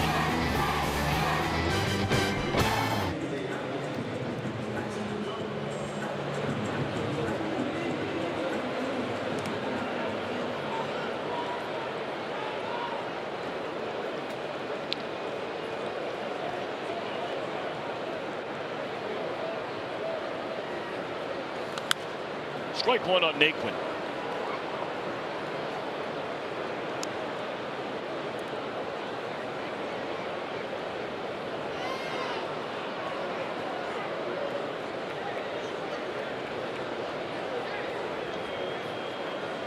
I think you're right as far as what the Reds are trying to do with Rainey. They're just trying to get as many outs as they can from one arm.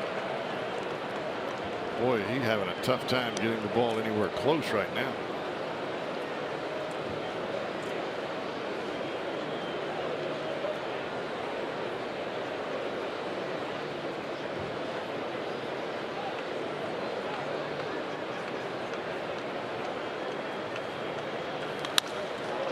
That ball drilled into right center field. This will go to the wall and bring in more than likely another run. They're going to wave around the runner.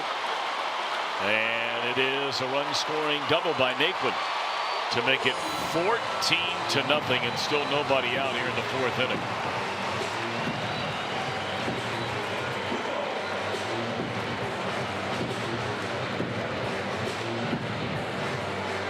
And Jim Riggleman has seen enough of Rainey.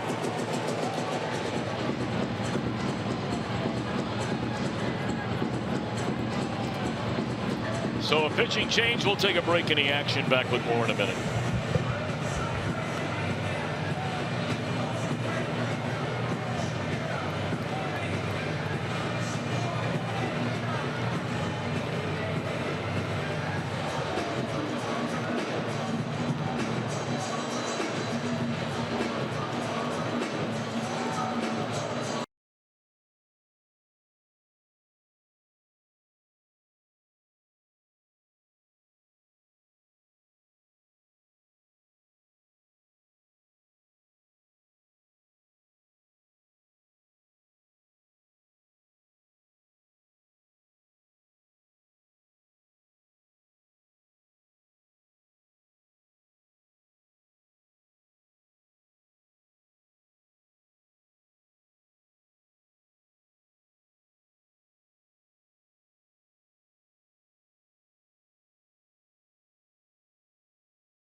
Rainey. The Reds will turn the ball over to Jackson Stevens.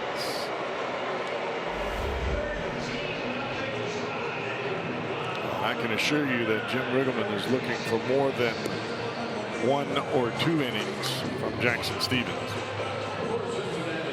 I would imagine that the goal at this point is to get into St. Louis with at least some semblance of rest for the majority of your bullpen. Yes, you do have tomorrow off.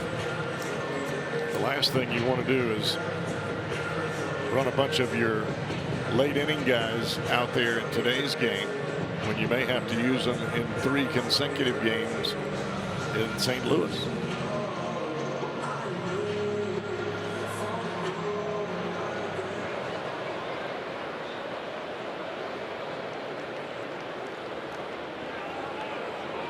As we last saw Stevens at Sunday game in Chicago, where he walked in the winning run.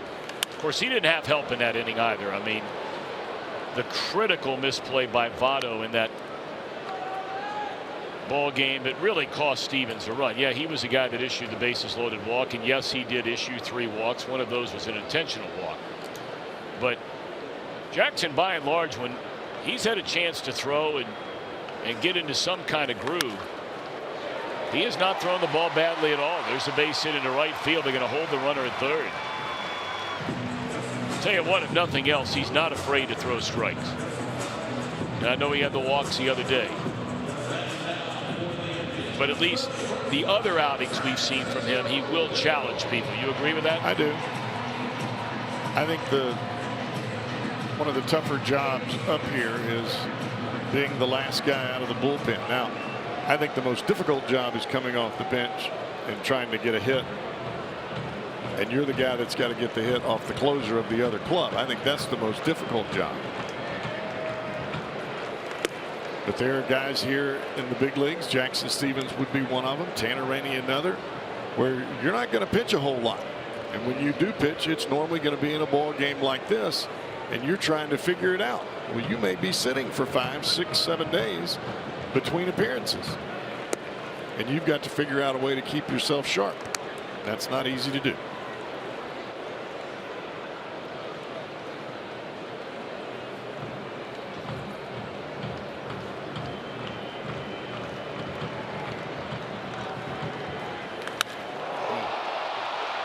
There's another one out of here. This one by Lindor. 16-0.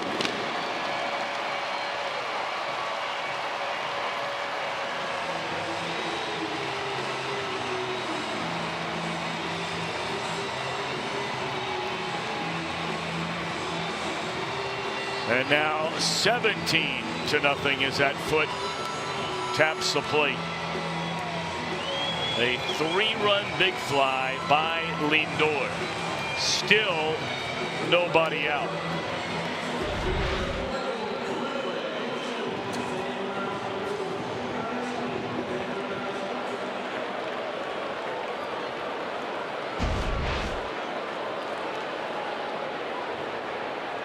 Wow.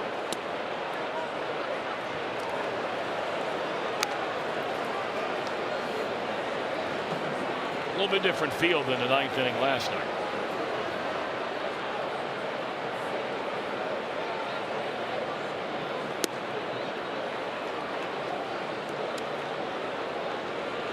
That's some serious crooked numbers right there.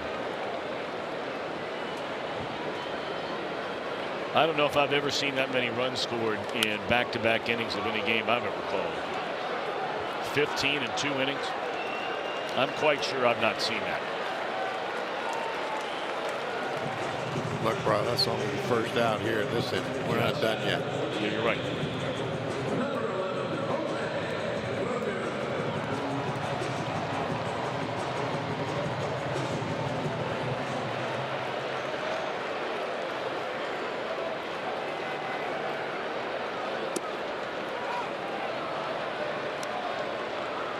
"17 runs, 13 hits, 5 walks."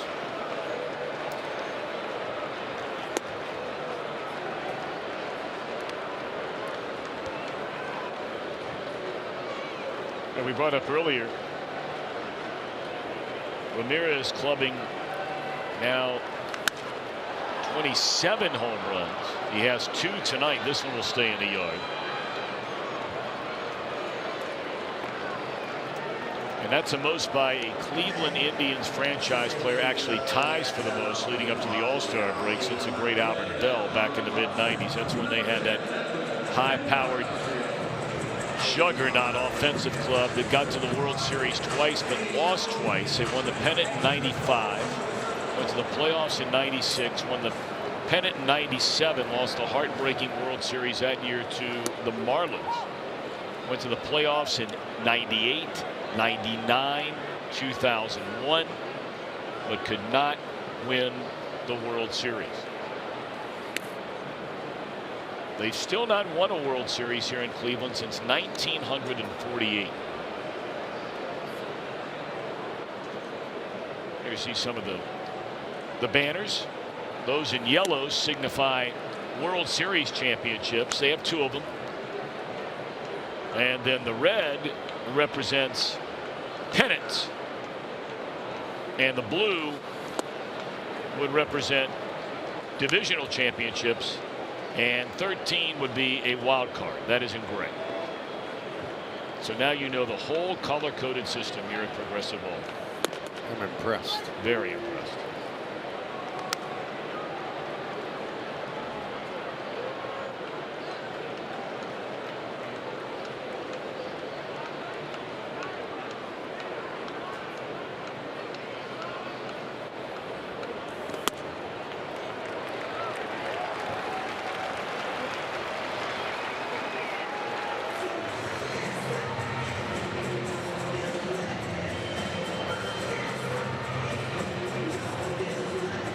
I'm not really sure what's going on with my scorebook over here, but I'm running out of room.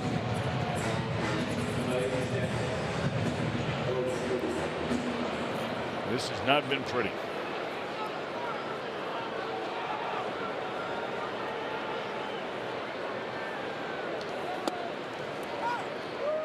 I think it makes you crazier than walks.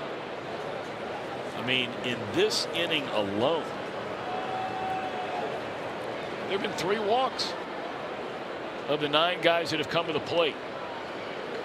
It started with this guy right here, Yonder Alonso, drawing a walk from Rainey to start it.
Really tough spot.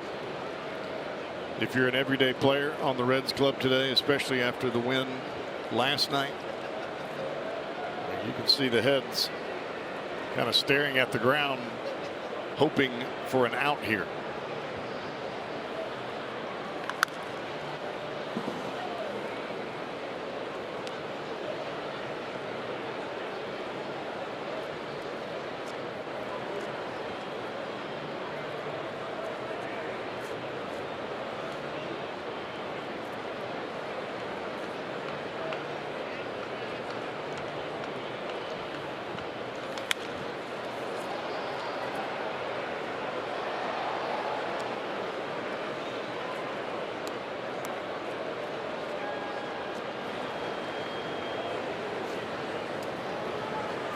Roscoe just doing anything he can to try and stay loose. This is his second straight inning. He has been sitting down there for the better part of 25-30 minutes, at least that long.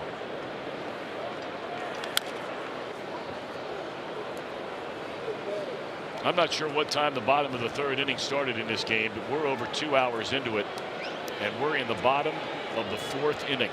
I would say there is no doubt that he has sat in that third base dugout longer than he's been on the mound. No question. He's only allowed 4 hits in the game. 2-2 to count on Yonder Alonso. And did he go around? Yeah, you got to ring him up. I mean, this is 17-0. You better ring him up. He wouldn't agree.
Jesus Aguilar, the former Cleveland Indian, 23 home runs, tied for most in the National League. And Gene Segura, 329 batting average, 4th in the American League. They're your winners. So Aguilar is on the National League team, Segura on the American League team. Don't forget, you can watch the 2018 Major League Baseball All-Star Game, July 17th, right here on Fox. So congratulations to Aguilar and Segura.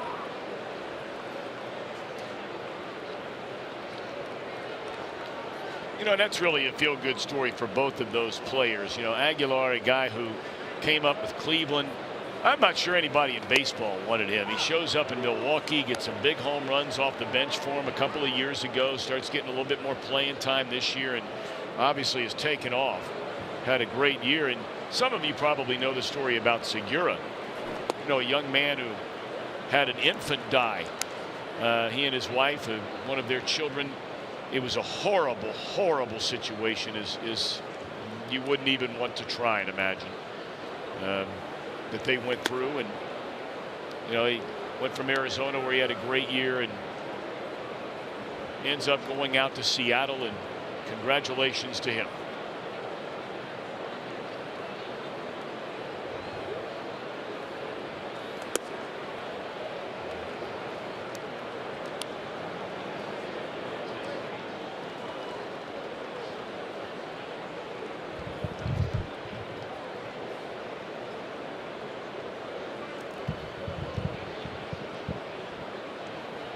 Eric Gonzalez taking over now down at third base. Brandon Geyer is now out in left field.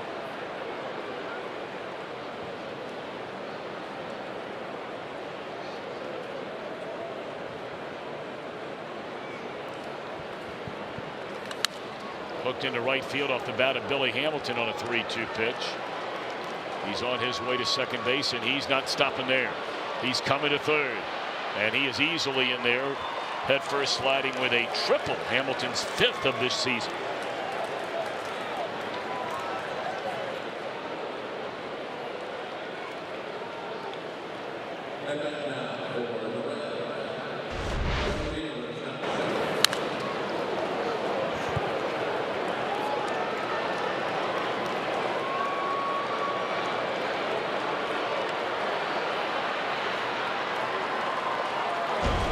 Yeah, I imagine when Hamilton hits a ball like that and it goes down the right field line, he's got to just say immediately, that's a triple.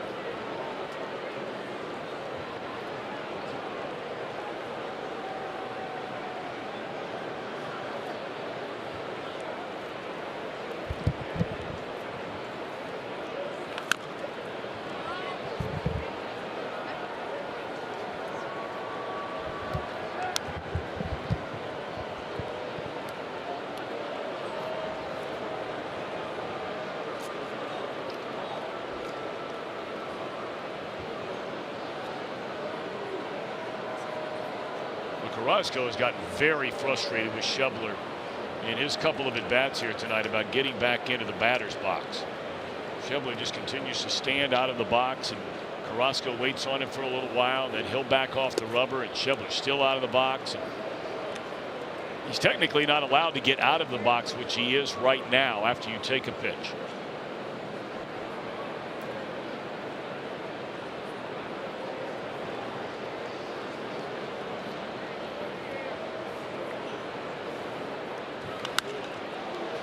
I tell you, I know it sounds like preaching, but baseball better do something about it, because the numbers just simply do not lie.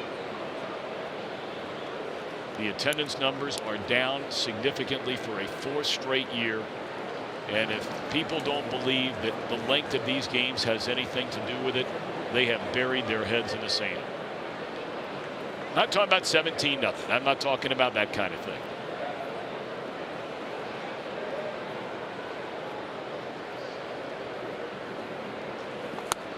Schebler out of there on strikes, and that's the first out of the inning. 7 strikeouts in the game now for Carrasco.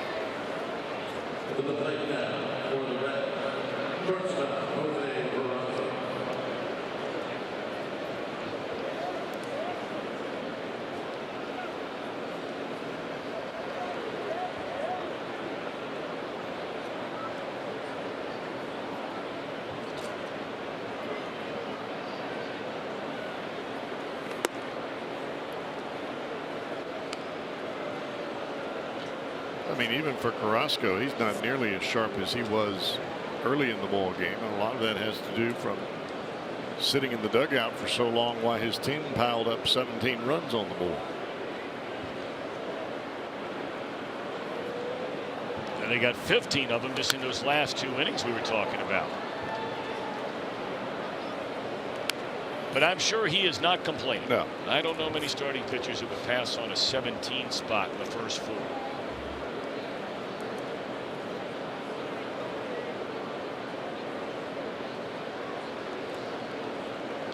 Heck, their football team here in Cleveland would take 17 points over 4 quarters, much less 4 innings. I would bet they would. Don't mean to take a shot at our old buddy Hugh Jackson. He's a good guy. Hope things end up working out for him up here, but 0-16, brother, is a long winter. Long, long, cold winter. 2 balls and a strike. Popped up into right.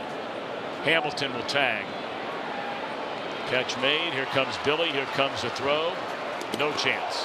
Great throw. Hamilton didn't slide. Well, that was a great throw by Naquin. But Hamilton just too quick. So the Reds are on the board, 17-1. Boy, what a good throw that was. Even when you do everything correct, get behind the ball, come through it, throw right on the money. But like you said, with Hamilton running, pretty much put your pistol back in the holster. You know, when you see that play right there, it makes you wonder, right? And we don't see every player playing baseball because we don't play every American League team. Do you think that there are a total of 5 other players in baseball that beat that throw? Probably not. I bet it's a pretty low number.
2 in the nation by U.S. News and World Report. And by your local Ford dealer, Ford. Go further. Big night for the home team here in Cleveland, Ohio, after losing the first 2 games of this series. They scored 2 in the first, 9 in the third, 6 in the fourth. And now we'll bat in the bottom of the 5th inning against Jackson Stevens, who begins a clean inning. Oh, what a rough night tonight for Tanner Rainey. 2/3 of an inning, allowed 5 hits, 3 walks, and 8 earned runs.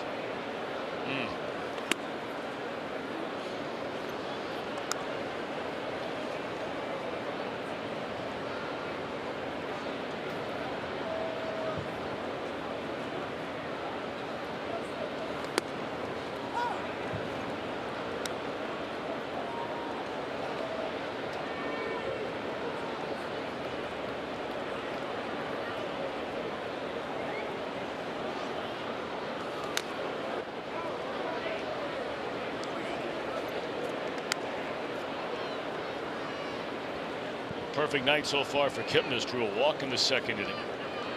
In the 3rd, he singled and scored, then hit a 2-run home run off Rainey in the 4th.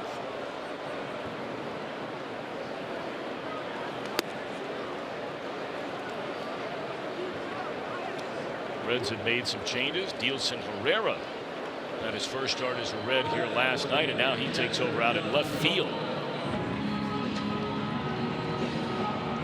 The night is over for Joey Votto because Duvall moves from left field into first base. And Tucker Barnhart, a well-deserved rest for him. I was talking to him about that after the game last night. I said, man, you're trying to catch every game this year. And naturally, you know, Tucker being who he is, he's like, oh, I'm all right. No problem. He's logged a lot of miles this year. Yeah, it doesn't catch up with you before the All-Star break. It catches up with you in the middle towards the end of August.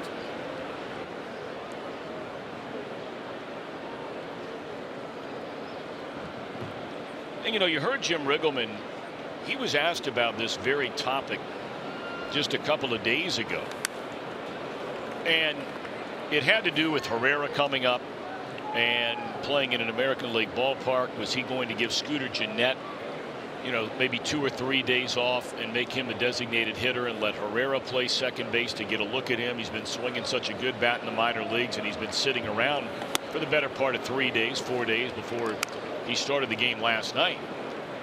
And Riggleman made the comment. He said, look, I have a lot of regular players, our core players, especially in the infield, that like to play every single day. Right. He said, so, you know, if some of you think that Herrera is coming up here to start games, you know, much like Blandino, it's just not going to happen. Suarez wants to play every day. Gennett wants to play every day. Peraza wants to play every day. Now, they don't run the team. That's a manager's call. Well, I think as a manager, you want guys to want to be out there every day. That's your job. If you're an everyday player, there's a reason that you're an everyday player, because you're supposed to be in the lineup every day. Now, there are times where you give guys days off, maybe on a day game after a night game. You got an off day the next day. You give a guy a day off. That way you get the equivalent of 2 with the planned day off. But for the most part, guys don't want to come out of the lineup. But don't you think, though, Cowboy, that while there's no question what you just said is 100% true, that you almost have to protect the player sometime from himself? You do. You do, but I think that's just part of being a manager. You see that there's some fatigue on a guy when he's played a long stretch of ball games. You take him out like you did Barnhart in this ball game. I mean, the game's out of hand. You get your guy out of there.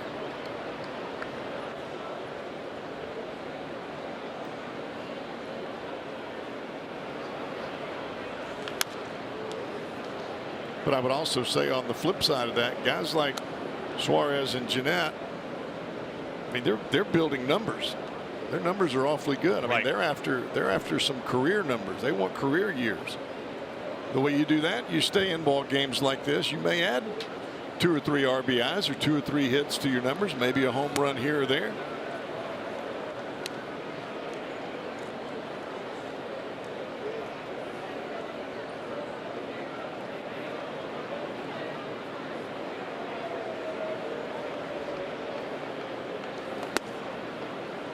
Great hitters don't give up at bats, regardless of the score.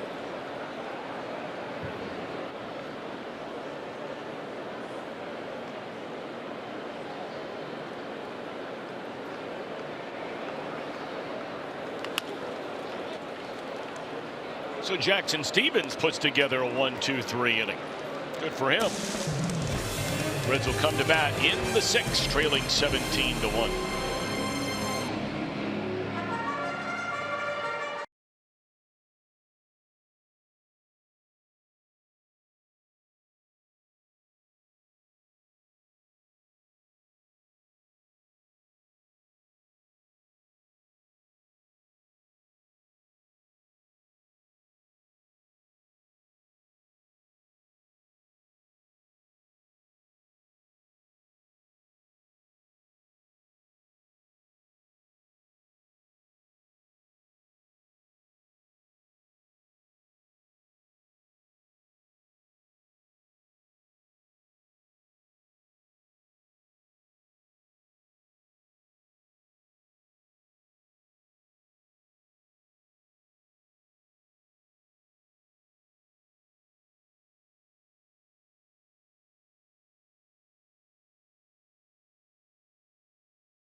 Giants won the game 5-4. A couple of weeks ago, we were out in San Francisco. We had Tim Flannery come up to the booth, an old teammate of Chris Welsh's when they were coming up through the minor leagues together. Great guy, fun guy. Grew up in Kentucky. His whole family still lives down that way outside of Lexington. The Giants' regular PA address announcer, she had the day off today. Guess who sat in for her today? Tim Flannery.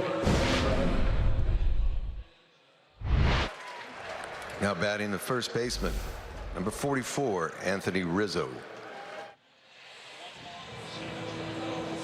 Multi-talented Tim Flannery. Of course, he plays music all over the United States. Very popular band, sold a ton of CDs.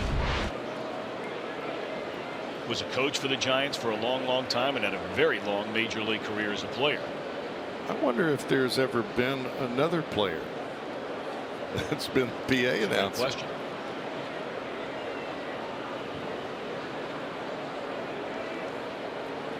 Of course, that job in Cincinnati belongs to Joe Zarahusen. Joe Z, as we call him. Boy, he sounds good too, doesn't he? The voice of God. Yes, indeed.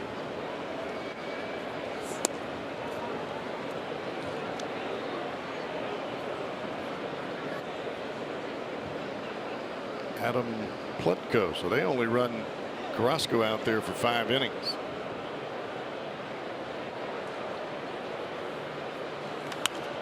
Just got called up to the big leagues. You know, he pitched on the same UCLA club that Garrett Cole and Trevor Bauer pitched on. How about that?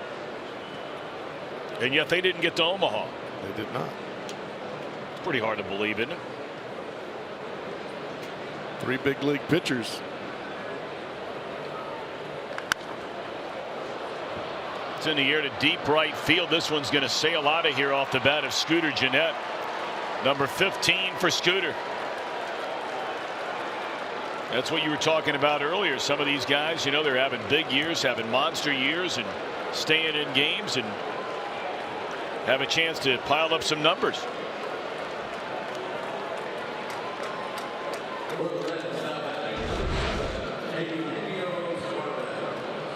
There's that breaking ball. You talked about that earlier after the single by Jeanette when he hit that breaking ball into left field off of Carrasco. That was a curve ball there that he hits out of the ballpark.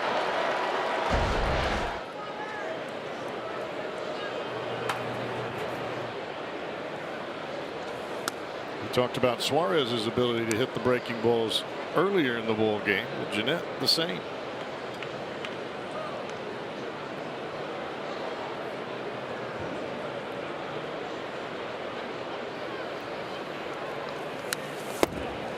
Suarez a batter. Of course, when you're having all-star years like Jeanette and Suarez, you're pretty much hitting every pitch they throw. Not too many that you're missing. But I mean, the numbers don't lie. Against some breaking stuff, we showed you Suarez earlier, and Jeanette has been, for most of this year, the best breaking ball hitter in the league.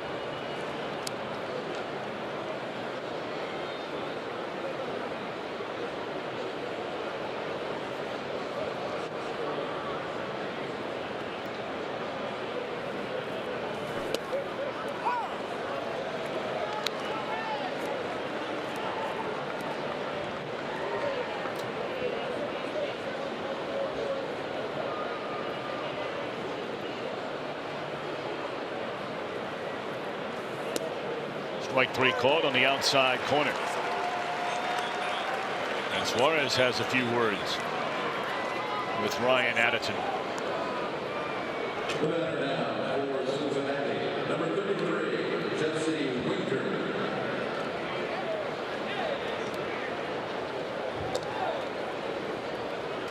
Fastball down and away.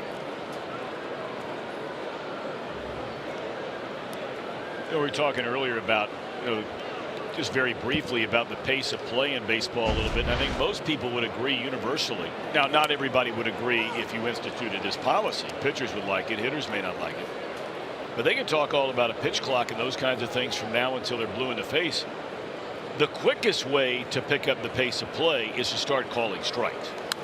Because since the advent of sabermetrics and the influence sabermetrics has, you have more and more players that are having lengthy at-bats that are taking the borderline pitch, and all those borderline pitches seemingly are consistently being called balls rather than strikes. Like that last pitch to Suarez. You start calling that strikes, you will force players to come up and start swinging the bat, and thus you'll have more pitches and more action and more balls put in play. I like that. I mean, that's the most simple way to at least start moving in that direction.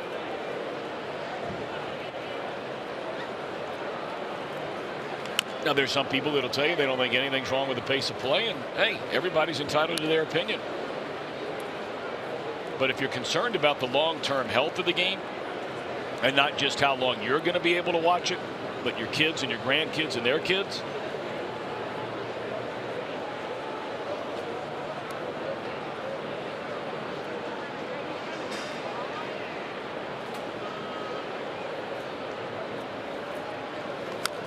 that's the second time tonight that Winker's lost the bat.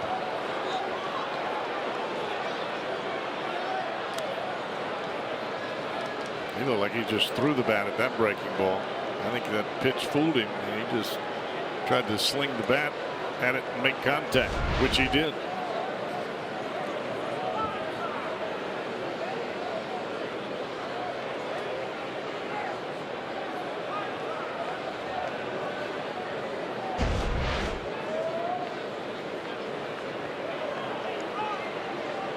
I thought for a moment that ball was fair.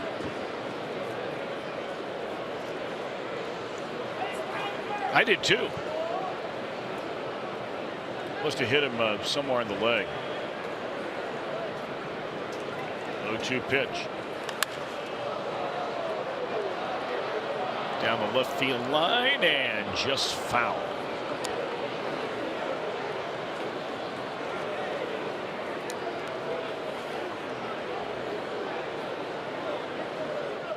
Step up to GMC with 17% below MSRP on terrain Denali when you finance through GM Financial.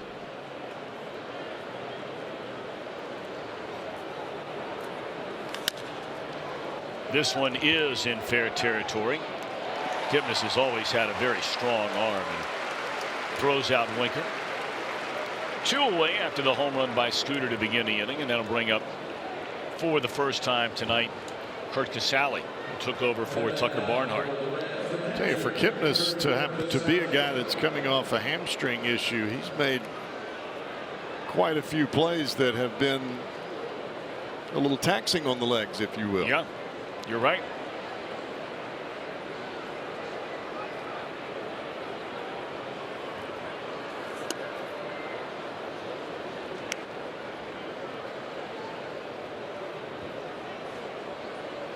Yeah, they had kept him out of a game, 2 games, in fear that, you know, those hamstring issues that were troublesome to him a year ago were coming back again. And so they were a little worried about Kipnis. He's a gamer, though. He is that. Grew up outside Chicago. That's why that World Series was so especially thrilling for him. I mean, it's thrilling for anybody. It doesn't matter where you're from, where you grew up. You're playing in a World Series, you're playing in the World Series. But, you know, Kipnis grew up on the north side of Chicago. And to play in the World Series, the first one that had been played by that Cubs franchise that he grew up rooting for since 1945, and you're there at second base. How cool is that?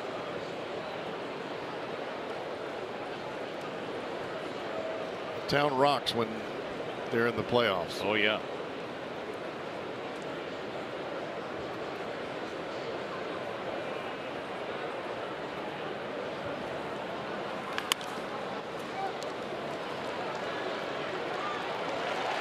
And the bouncer to third will end the inning. Scooter with a home run. 17-2 try.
The 1967 All-Star Game in Anaheim, top of the 15th inning. Tony Perez was named MVP after hitting a 1-out home run off Catfish Hunter in his 5th inning of relief to give the National League the lead 2-1 in what is tied for the longest in All-Star Game history with the game in 2008. Boy, remember that like it was yesterday, guys. Yes, indeed.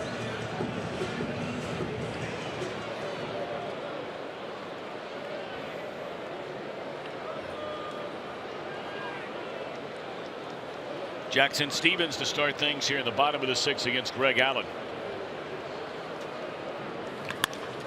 And there's a base hit into center field by Allen.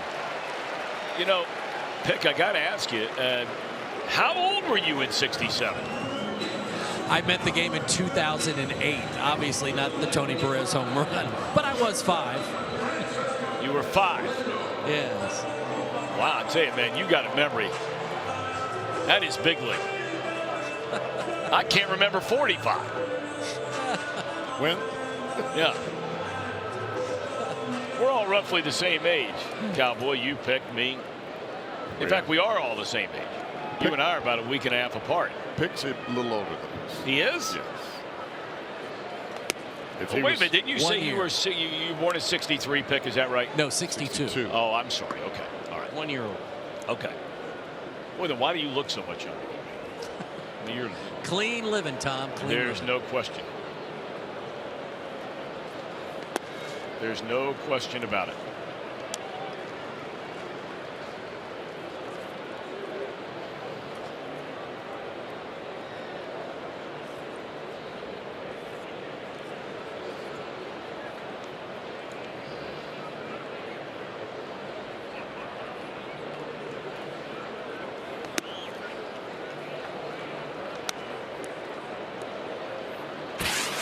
Talked about this dynamic duo of Lindor and Ramirez, the first teammate duo in Major League Baseball history to have 25 or more home runs each before an All-Star break, and both players at 25 years or younger. That's pretty impressive. Pretty impressive. Lindor seems like he's been around forever.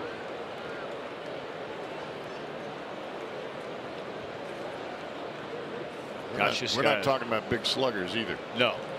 Now, they may be sluggers, but they're not the big body guy. Right.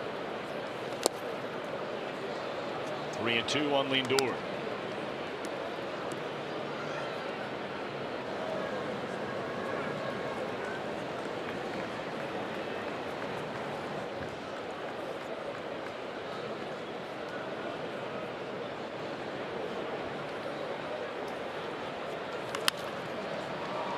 Out off to the third base side out of play. Still 3-2 on the Indian shortstop.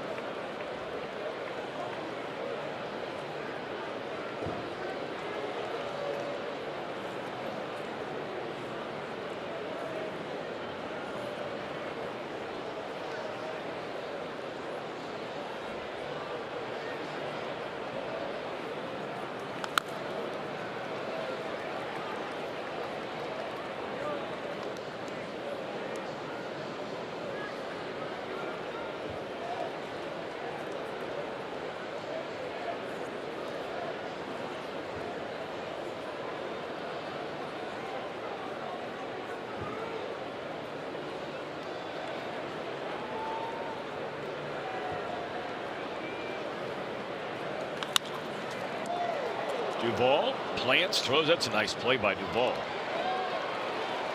And 1 out in the inning. You know, it's interesting to know that here the Indians have 17 runs in this game against the Cincinnati Reds, right?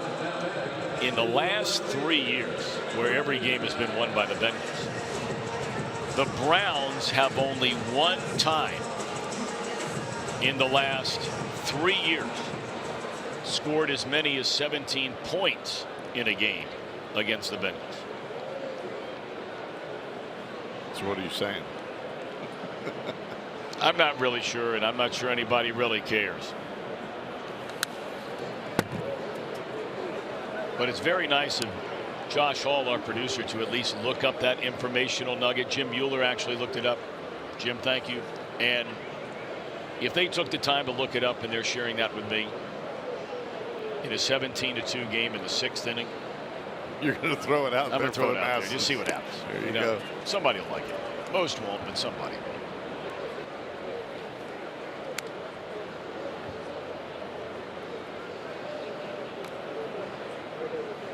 I don't normally follow the Browns when it comes to football. Right. But are they going to be any better than 0-16? Surely they will. Or maybe not. Well, they won 1 game the year before and did not win it all last year. Now, they had a big draft. They got some really good players. They got, Baker Mayfield, quarterback, Heisman Trophy winner out of Oklahoma.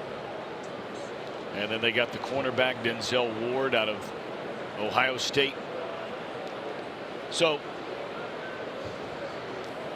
you know, plus they've got some decent players that are actually coming back. They've had a quarterback issue for a long time. One of the great T-shirts in all of North American sports is a T-shirt you'll see frequently worn at Browns game that has the number of quarterbacks that have started for the Cleveland Browns since they restarted their franchise here. I mean, it's somewhere in the neighborhood of like 25 guys. And I'm not sure any of the 25 has won more than 4 games in their life. So it's got to get better, Cowboy.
For each post, T-Mobile will donate $1 to support veterans.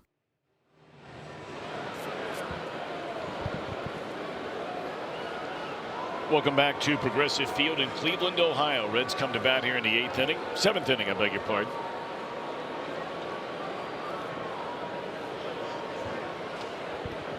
Duvall to start things. Carrasco goes to front 5, allows 1 run tonight, strikes out 7. And walks only 1. The 3 Indian starters in this series, what's this, 7, 12, 19, and 11, 30 strikeouts for the Indian starters in the 3 games of this series. And bear in mind, Clevenger pitched just 6 innings, and they take Carrasco out after 5 innings. But again, the Reds are going to get out of here having won 2 out of 3 games.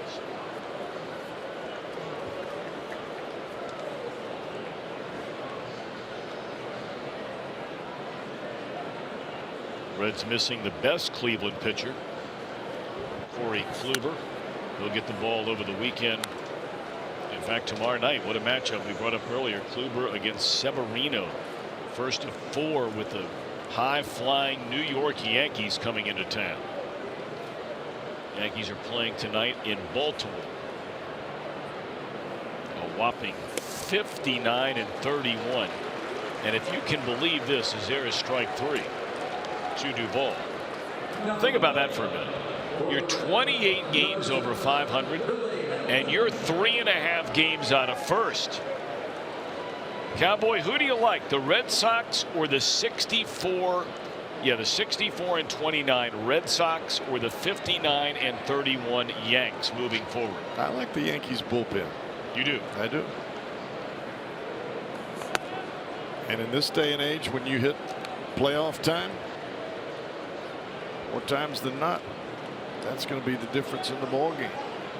I think JD Martinez, I never thought he'd put up these kind of numbers.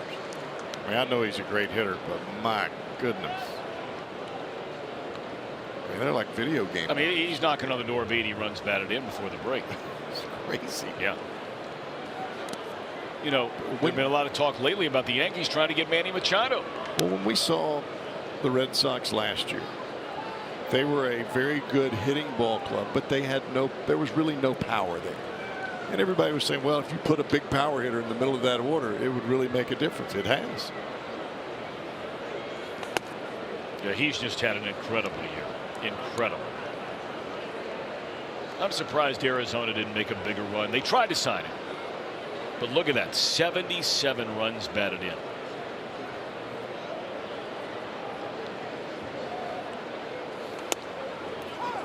Where would you play Machado if you're the Yankees? You're going to play him at third base? He doesn't want to play third. He wants to play shortstop. You going to move Didi? No. I don't think so. No chance.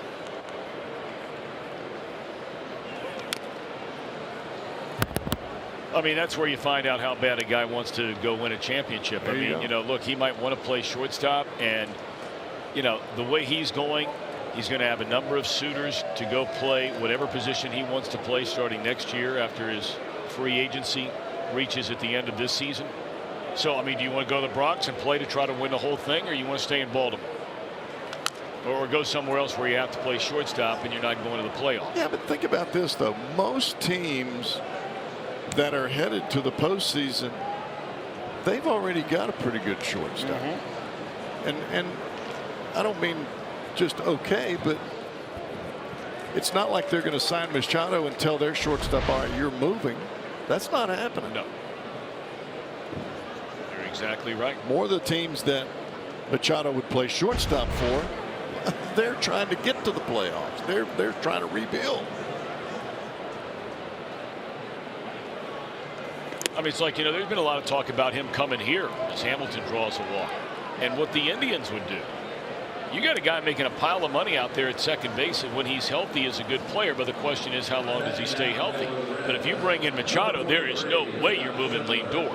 And so, you know, there's been some speculation maybe they move Ramirez over to second base and play Machado at third. But there is no way Lindor is moving. Not a chance. And that's that. And I shouldn't say no chance. Who knows? You know, there's who knows? no way. You're not moving Lindor. I'm never going to say never anymore, because some of the selfish interest that takes precedent with baseball, really compared to any other sport that of the major sports, where, you know, it seems like oftentimes it's the players kind of running the whole show rather than being told where they're going to play, or, you know, that kind of thing. That whole deal this year with, even though nobody publicly came out and said anything, Ryan Braun being upset allegedly about, you know, he was going to have to play some first base and share some time there and not be a regular outfielder all the time. We talked about that. And Santana, how much he struggled.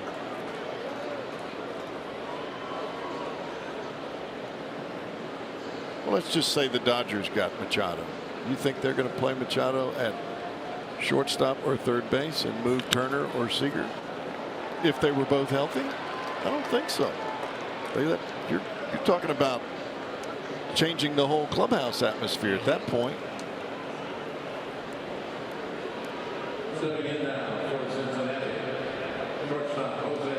You know, another team that is frequently mentioned in the Machado sweepstakes, the Milwaukee Brewers. You know, there's been a line of thinking that says, why go get Cole Hamels? Why go get Jay Happ? When, look, they're having good years, but are they legitimate #1 starters you're going to give up the ranch for? I don't know. We don't see him pitch anymore. Don't play the Rangers. Don't play the Blue Jays. But their bullpen is so good, and they're winning games seemingly every night, getting 5 or 6 innings, sometimes 7 out of the rotation they have already, right? Now you start shortening games in the playoffs, and you're using that bullpen regularly. You're guaranteed days off every couple of games. And you'd add some serious thunder to a lineup that's already pretty good. But getting back to what we're talking about, right? Now, I know Arcia is not having a good year. You would have to would you give up Arcia for a 2-month rental of Machado? I think that's ultimately what it comes down to. In a heartbeat. Well, then there you go. Wouldn't you? Yeah, if I knew I was going to get to play in the World Series. Well, you don't have that guarantee. There is no guarantee. But if you had to do it, would you do it? Probably. Yeah.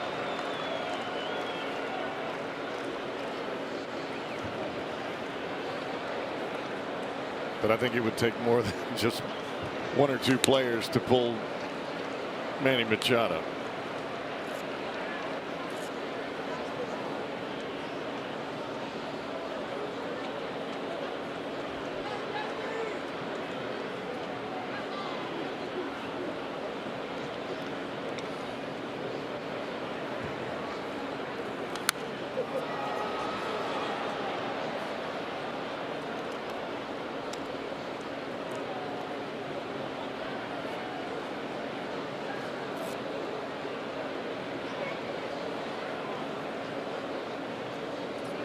Ball starting to creep up on Plutko a little bit now that he's gotten into his second inning of work.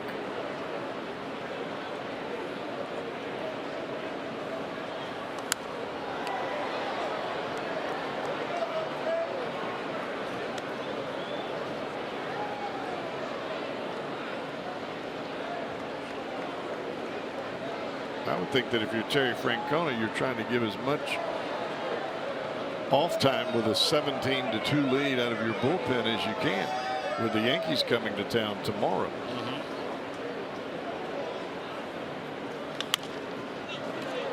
There's one. They'll turn it over, and that will retire the side.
It may not be reproduced or retransmitted in any form, and the accounts and descriptions of this game may not be disseminated without the express written consent of the Cincinnati Reds. Saturday, July 21st, arrive early for a special pre-game Hall of Fame induction ceremony. Freddie Norman, Dave Bristol, Adam Dunn going in this year, and the first 20,000 fans for the games get a Reds cap presented by Fox Sports Ohio. For tickets, visit Reds.com. It'll be a big weekend. 7:10 game at night. On-field ceremony prior. Just want to get down a little bit early to get the hat and check out the ceremony. Kyle Crockett, already his 11th game as a Red, former Indian. Delivers strike one to Eric Gonzalez, who bats for the first time.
those spots for Kyle Crockett. Normally you're used to coming in to face 1 or 2 lefties. Now you're asked to give at least 1 inning of work.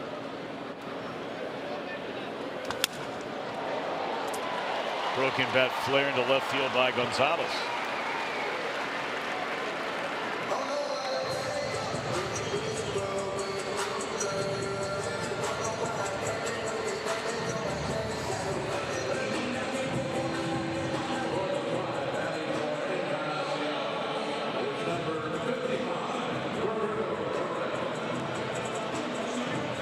The Nationals have lost earlier today, Cowboy, and we're starting to talk a little bit about Manny Machado and different players who might be on the block, but if you're the Washington Nationals, we saw them, of course, to begin the year as Roberto Perez bats for the first time in this game, and I think both of us would universally agree that when you saw that team take the field to begin the season, right, and Scherzer's trotting out there to the mound, and then you're looking at the other guys they have behind him, you're saying to yourself, man, pretty good club. This team is loaded. And you look at their starting rotation. I mean, the ERA's right around 3.9. They're roughly, just slightly above average in the middle of the pack. Their bullpen's not been bad at all. 3.7. They're in the upper third.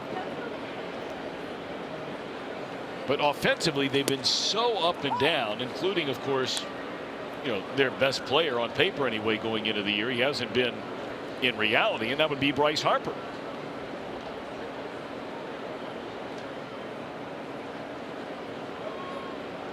I would have thought that club would have been a more consistent hitting club.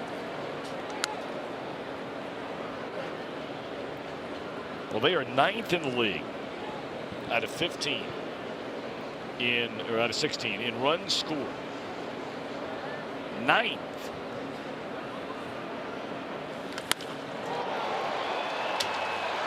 This ball ripped into left center field. Another hit.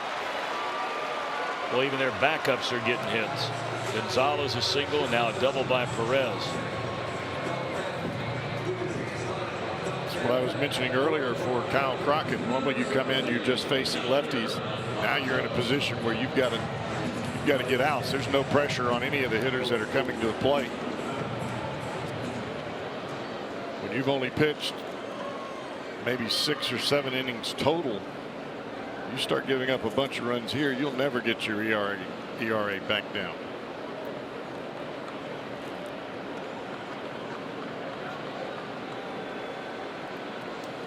Jackson Stevens did an adequate job here. This ball is launched into left center field. Herrera drifting back to get it and can't make the play. They're waving the runner around. Here comes the throw to the plate. Not going to be in time. It makes it 18-2 on the double by Alonso. Let's get a middle infielder and Herrera to get a little time in the outfield here. Yeah, he only got a single out of that. Yeah, you're right. The runner at second base had to wait to see if Herrera was going to catch it, because Herrera was zigzagging all over the place trying to find that baseball.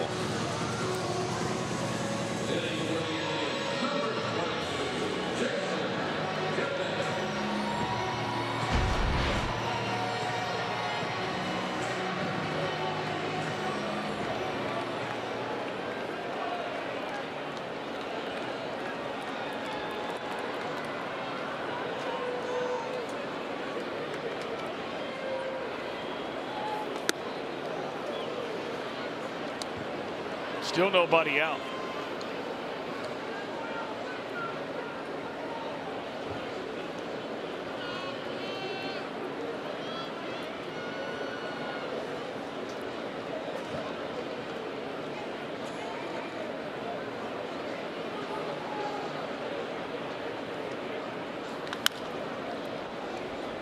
But do you think that Nationals team, I mean, you think that the way Atlanta and Philadelphia are going, and I know they're only, 5.5 games back, could be 6.5. It's going to be, because Atlanta's going to win tonight. And I had not seen what Philadelphia's doing so far tonight, but the point I'm making is it's going to be difficult. You think it is? It's going to be difficult. I just think that the Phillies have come to competition earlier than what anybody expected, and I think the same can be said about the Braves. But I think the Braves are for real. I don't think they're going anywhere. They're not going to go away. They may not win that division, and maybe Washington will come back strong, but they're going to have to go through Atlanta to get it. And I don't think anybody would have said that to begin this season.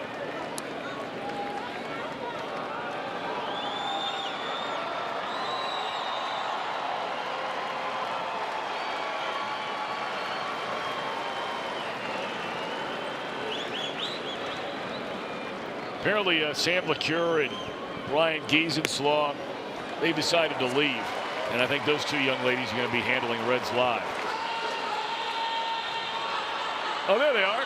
And there's Ronnie Millinor getting everybody ready.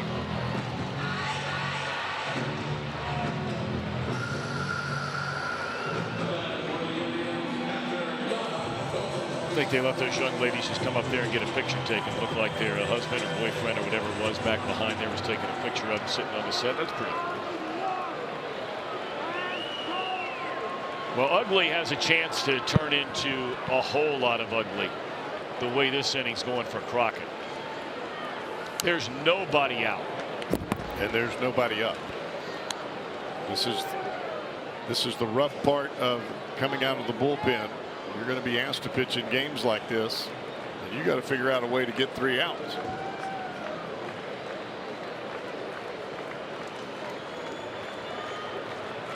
And if you're an Indians hitter right now, you're saying, I want in on this hit party.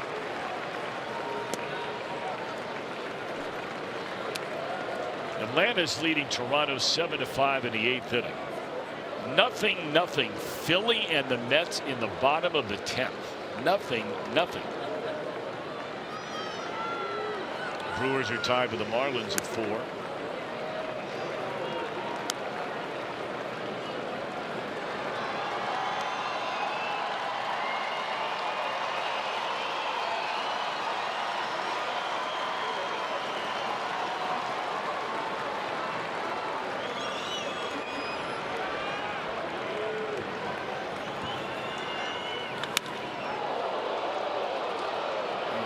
And there's Ditka down there. There he is. To coach. Look at him. I bet if you came here every night, that's a pose you'd see right there. That index finger up right there. Every night. They call him Ditka. On swinging his Gomes. Well, there was nothing better than the 6 years I lived in Chicago, and Ditka was the head football coach of the Bears. Nothing more entertaining. Sideline, post-game conferences, during the week of practice. Nothing more entertaining than Ditka. Who was their quarterback back then? Jim McMahon for a little while, and then it became Harbaugh, and that's when oh boy, I mean it was theater as good as it gets. You just turned on the local sportscast on the news. It was unbelievable. It was pretty good theater when McMahon was a quarterback. Yes, too, it was. I wasn't. He was gone by the time I had moved up there, but man, oh man.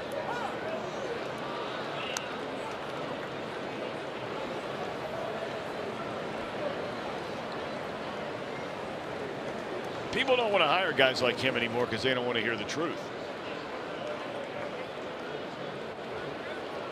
Here's the 0-2 pitch. Just off the inside corner.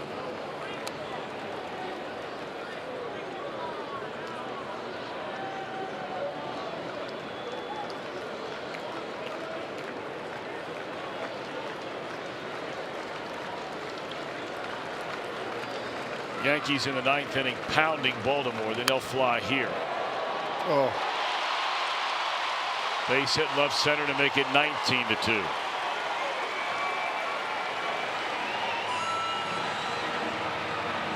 What a night for Naquin. 3 RBIs, 3 hits, 2 runs scored.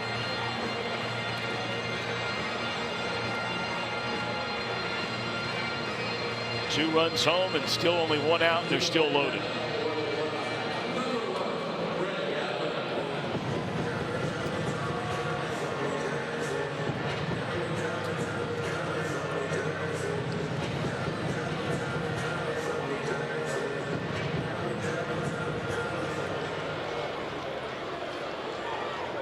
You know, this is a kind of game, and we talk about this a lot, where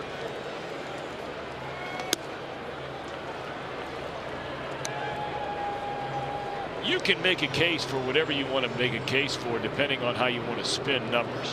What I'm getting at here is that I think we all agree that since the Reds got in their bullpen Michael Lorenzen and David Hernandez back after basically going the first 6 weeks of the year without either one of them, that this has been the strength of this team, and it's been one of the better bullpens in all of Major League Baseball. But the numbers would be quite skewed after a game like That's what I'm saying. So you all of a sudden, you know, your bullpen here tonight has already given up 12 runs in this game in 4 innings. Out is a call at first. Find it hard to believe that Terry Francona is going to ask for to take another look.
For Reds Live, the post-game edition brought to you by Performance Kings Honda. Immediately following each and every game right here on Fox Sports Ohio. We'll have highlights, interviews, and much, much more. And how about this tonight? Sin Chu took the night off tonight, but he has respaced safely 48 straight games. That ties Joey Votto back in 2015. Kevin Millar, they only won 52 straight games. So a night off tonight for Chu, but the former Red has been really good this year. Gentlemen.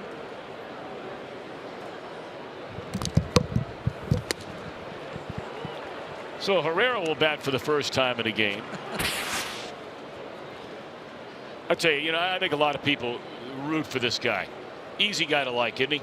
No doubt. And a good player, man. Good player.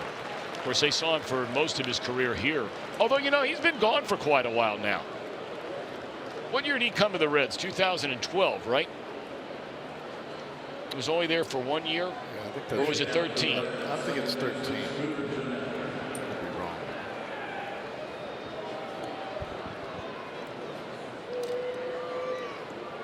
Herrera out of there swinging to begin the inning. Malley went 2 1/3, allowed 7 runs. 5, it turns out, were earned runs. Rainey in 2/3 allows 5 hits and 8 earned runs. Stevens in 3 complete innings gives up 2. And Crockett so far, and there's no one else warming up in the bullpen, he has given up 2. Jared Hughes is throwing. Oh, he is. Okay. We've not seen him in this series. And that's probably why he's throwing tomorrow being an off day.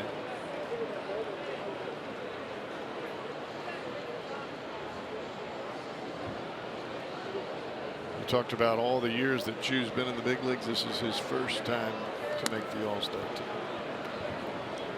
Wow. And he had a great year when he was with us. He sure did. He sure did.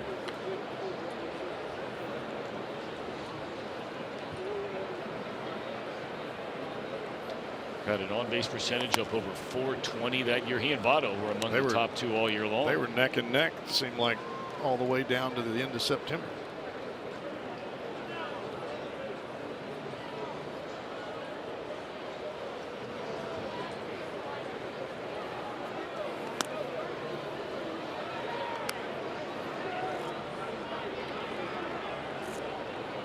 Scooter 2 hits tonight, including a solo home run his last time up.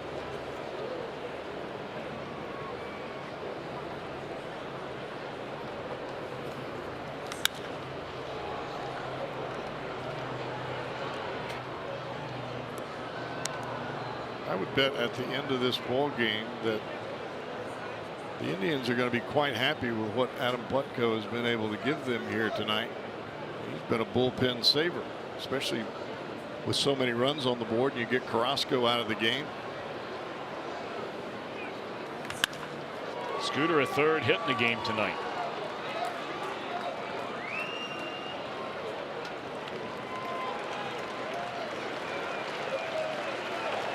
Well, Reds fans, we invite you to come on down to Great American Ballpark Saturday, August the 4th. That'll be the Zach Brown Band Down the Rabbit Hole tour featuring Leon Bridges. You can get tickets today at Reds.com/Zach Brown Band. Don't need to pound that drum anymore tonight. Is that dude taking a nap, or is he on his phone? Go back to that. Oh, he's on his phone. I'm sorry. Okay. Thought he was taking a little snooze.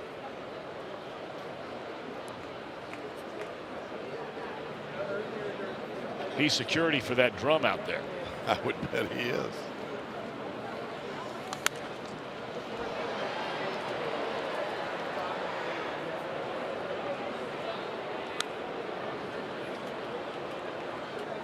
Of course, the drummer who's normally banging on that thing is John Adams. Tribe's #1 fan. That's not him. He was the guy we showed you a little bit earlier in the game. You know, I've always wanted to ask that John Adams guy, when you're coming here and you're literally pounding a drum like that all night long, during the entire game when the Indians are batting, and sometimes even when they're trying to get a strikeout or something, do you think that you go home and like your hands are like your whole body sort of reverberating from hitting that? You know what I'm saying? But those were my seats up there. I know that I would have to move. Yeah. I mean, he does this all night. I know. And look at that dude to the right. Well, what about that's the big guy league hat in front of him? I mean, he looks mad at somebody, the guy in front of him. He's probably mad at that guy hitting that drum. But don't you think they tell you that before you buy those tickets out there, that you're sitting in front of John Adams? I would hope so. I mean, both of those guys are gone.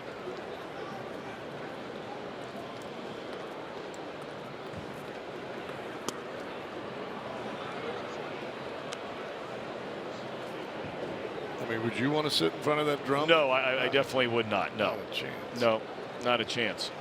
He looks pretty comfortable out there, though, I got to tell you. He looks sleepy. He was on his phone earlier. I think it is time to shut her down. When you see him all of a sudden start snuggling up next to that thing. Winker going to play long ball, 2-run home run. So good for Jesse Winker. His 7th home run of the year. He's had enough.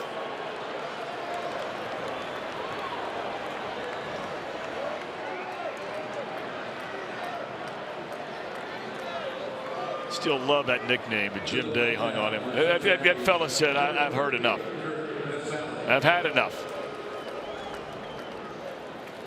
Making sure he's got the phone, his car keys, the whole deal, as Winker clubs a 2-run home run here in the 8th.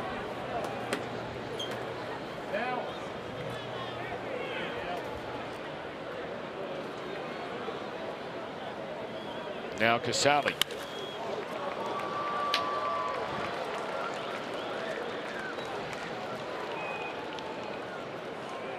It's his first hit since taking over for Tucker Barnhart, and this is second at bat.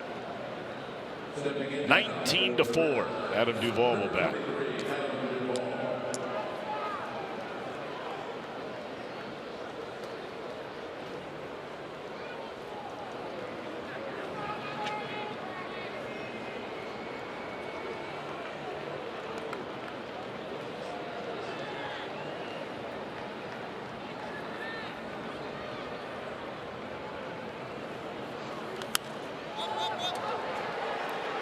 Straight up in the air, and Gomes will come back to get it, and that will end the inning. 2-run home run by DeWink.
Code 15 minutes could save you 15% or more on car insurance, and by Toyota. For over 30 offers, visit buyatoyota.com. Toyota, let's go places.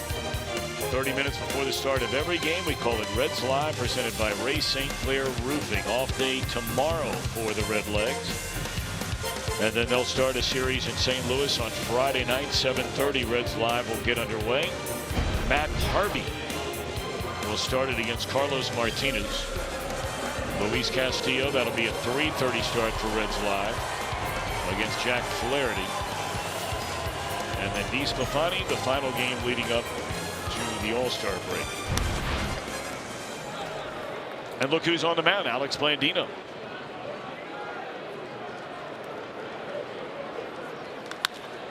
And he's going to retire Lindor.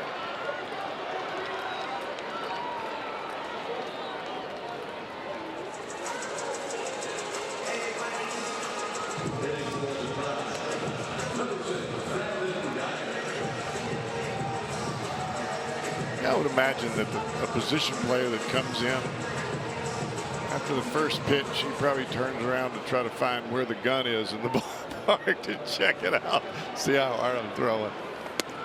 You know, the other thing I thought of sitting there watching him was, being an infielder, and he's played a little bit outfield too, is when they throw the ball around the horn, right, when it comes back in, you know, you might do it all the time when you're in the infield, but are you really paying attention as to who's throwing it to you after it's hitting the outfield? You know what I mean? He just threw a pretty good changeup right there. 67 and a strikeout of Brandon Guyer. I think that was a knuckleball. Not bad.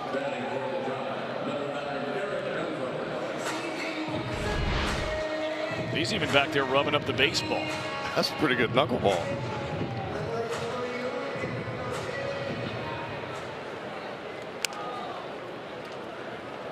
How about that? Could have had a little R.A. Dickey to it. And the ball came back into the Reds dugout. We'll have that. It's his first major league strikeout. Exactly. He's laughing. That's the first time he's actually had a little grin on his face. You know, this is where you got to kind of be a little bit careful, right? Because, you know, you don't want to embarrass guys, right? No. But he is having fun out. He's got to be enjoying this. I just struck somebody out in the big leagues. This comes a knuckler again, I think. Nope, that's fastball. Look out. Eric Gonzalez says, not me, big boy.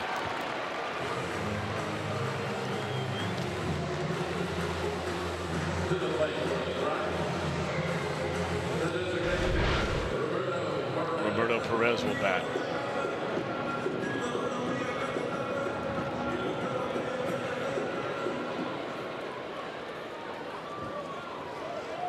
I was maybe thinking, well, that ball gets back to the mound quick now. It's not like playing shortstop. I think his teammates are saying you got to charge that ball.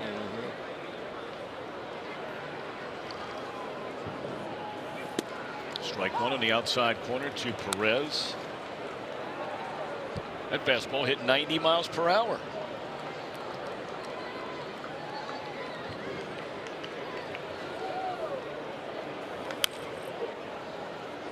And another changeup, and he threw it for a strike.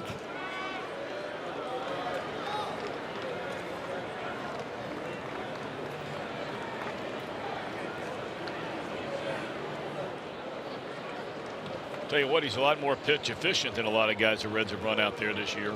This is only his 11th pitch, and he has 2 outs and 2 strikes on the batter.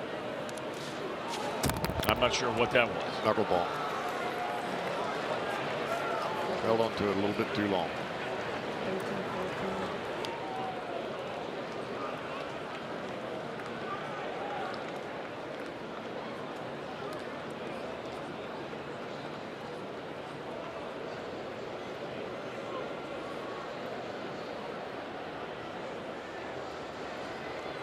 One ball, 2 strikes.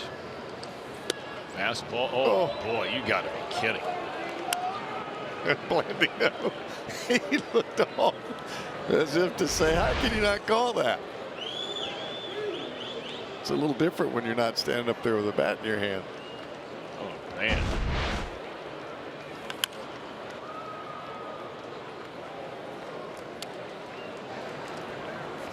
And that was a pitch that he's been calling a lot tonight. This is the first time we've seen this young man back behind the plate. First time I've seen him, Cowboy. I don't know if you'd seen him before tonight. I don't recall seeing him in a game.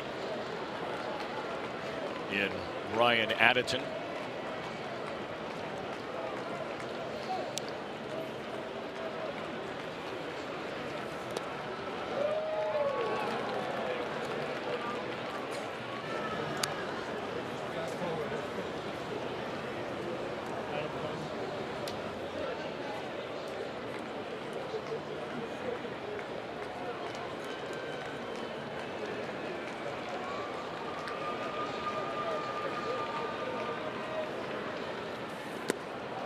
Went around and got the strikeout. So he strikes out 2 batters, gives up 1 hit and no runs.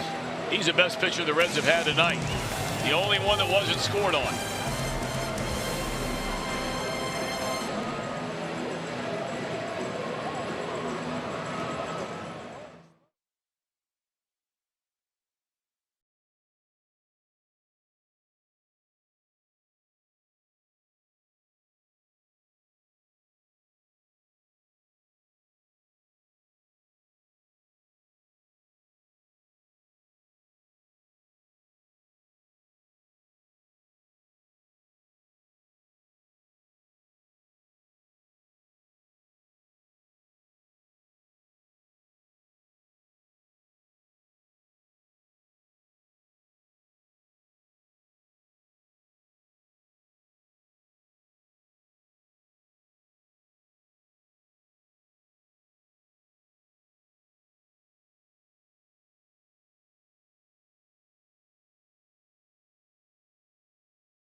The Ohio Cup ticket package presented by the Ohio Lottery.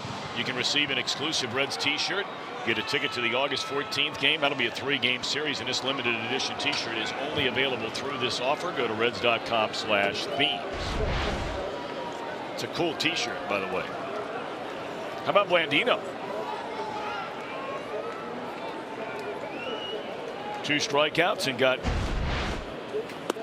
the ball thrown into the dugout when he got his first strike out. Then Casale hung on to the second one. It'll be on his mantle one day.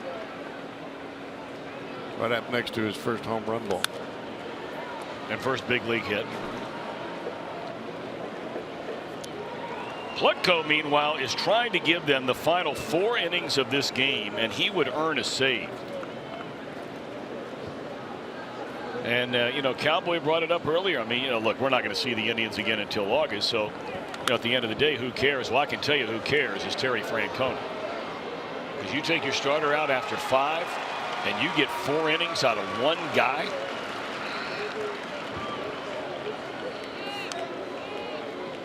And especially a guy that just brought up. Yeah.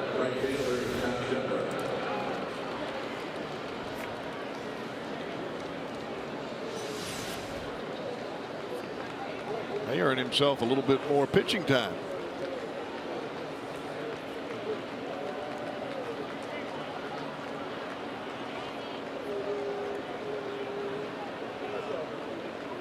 Plutko has been exclusively a starter in his minor league career.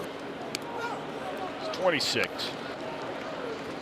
He has never had a professional save.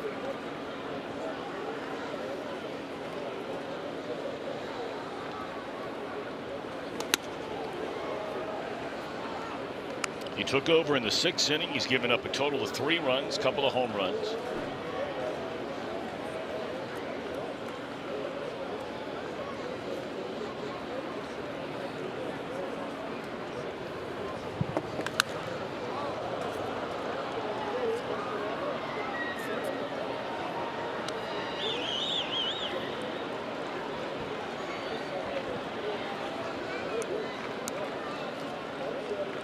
There have only been 2 saves in Major League Baseball that have been 4-inning saves this season. Michael Lorenzen has one of them. This would be the 3rd in Major League Baseball if he can get the final 2 outs, and there's no one getting loose in the Indians bullpen. I mean, he's out there to finish it. I would imagine Lorenzen has a chance to get another 1 or 2 of those before this season's over. Unless the Reds make a decision, they're going to, you know, maybe start mixing him into the rotation.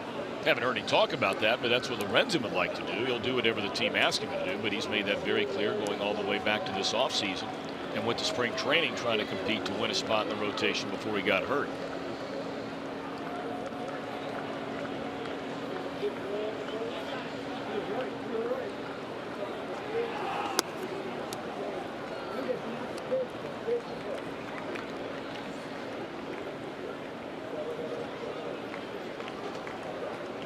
You know what amazes me when you look at guys like Schebler, and he's not the only one.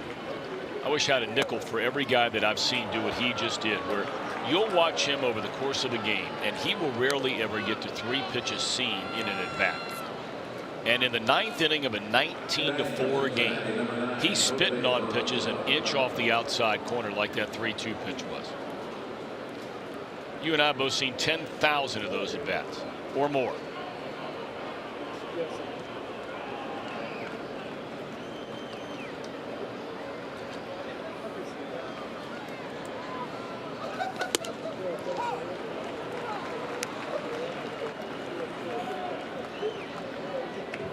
This second walk Plutko has issued since coming into this game. All Cleveland right from the get-go. They got 2 in the 1st inning. Reds had a chance to get a run in the 2nd inning, couldn't do it, and then in the 3rd, for all intents and purposes, that was all she wrote. 9 runs for the Indians. They tacked on 6 more in the 4th. Reds single runs in the 5th and 6th. Indians 2 in the 7th. Reds 2 in the 8th. Were in the 9th. Short left. Misjudged it.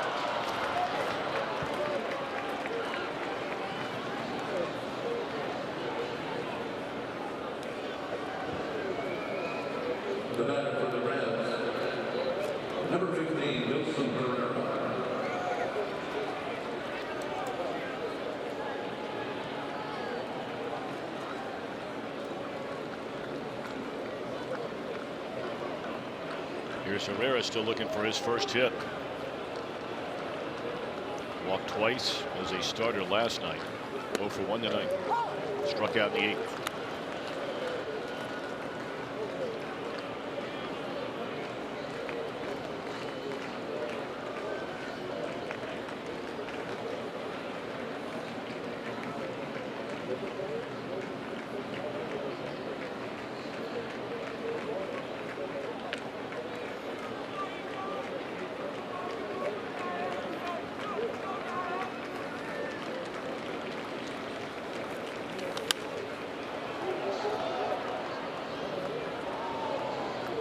Saw that sign. I don't know what that is, advertising something they got going on here in Cleveland. Says Rock and Blast August the 3rd and the 4th. There is a lot of our audience, or whoever might still be watching, that will remember what used to be the single greatest music event in the United States of America that they used to have in this city every single year. The World Series of Rock and Roll. They would have that at Cleveland Municipal Stadium. It would be impossible to even fathom trying to have that kind of day in music again with the acts they used to bring in over a 2-day time frame. It was unbelievable. Herrera out of there on strikes, and the Reds are down to their final out. I mean, you would have the World Series of Rock. And of course, this is a home of the Rock and Roll Hall of Fame. And Municipal Stadium held like 85,000 fans, and then another 5,000 or something on the field, like 90,000 people, 2-day deal.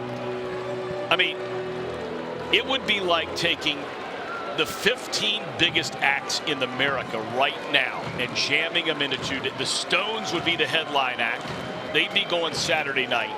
But in front of them, you'd have just Aerosmith, and you'd have Heart, and you'd have all the, I mean, it was just unbelievable. You could never do it again.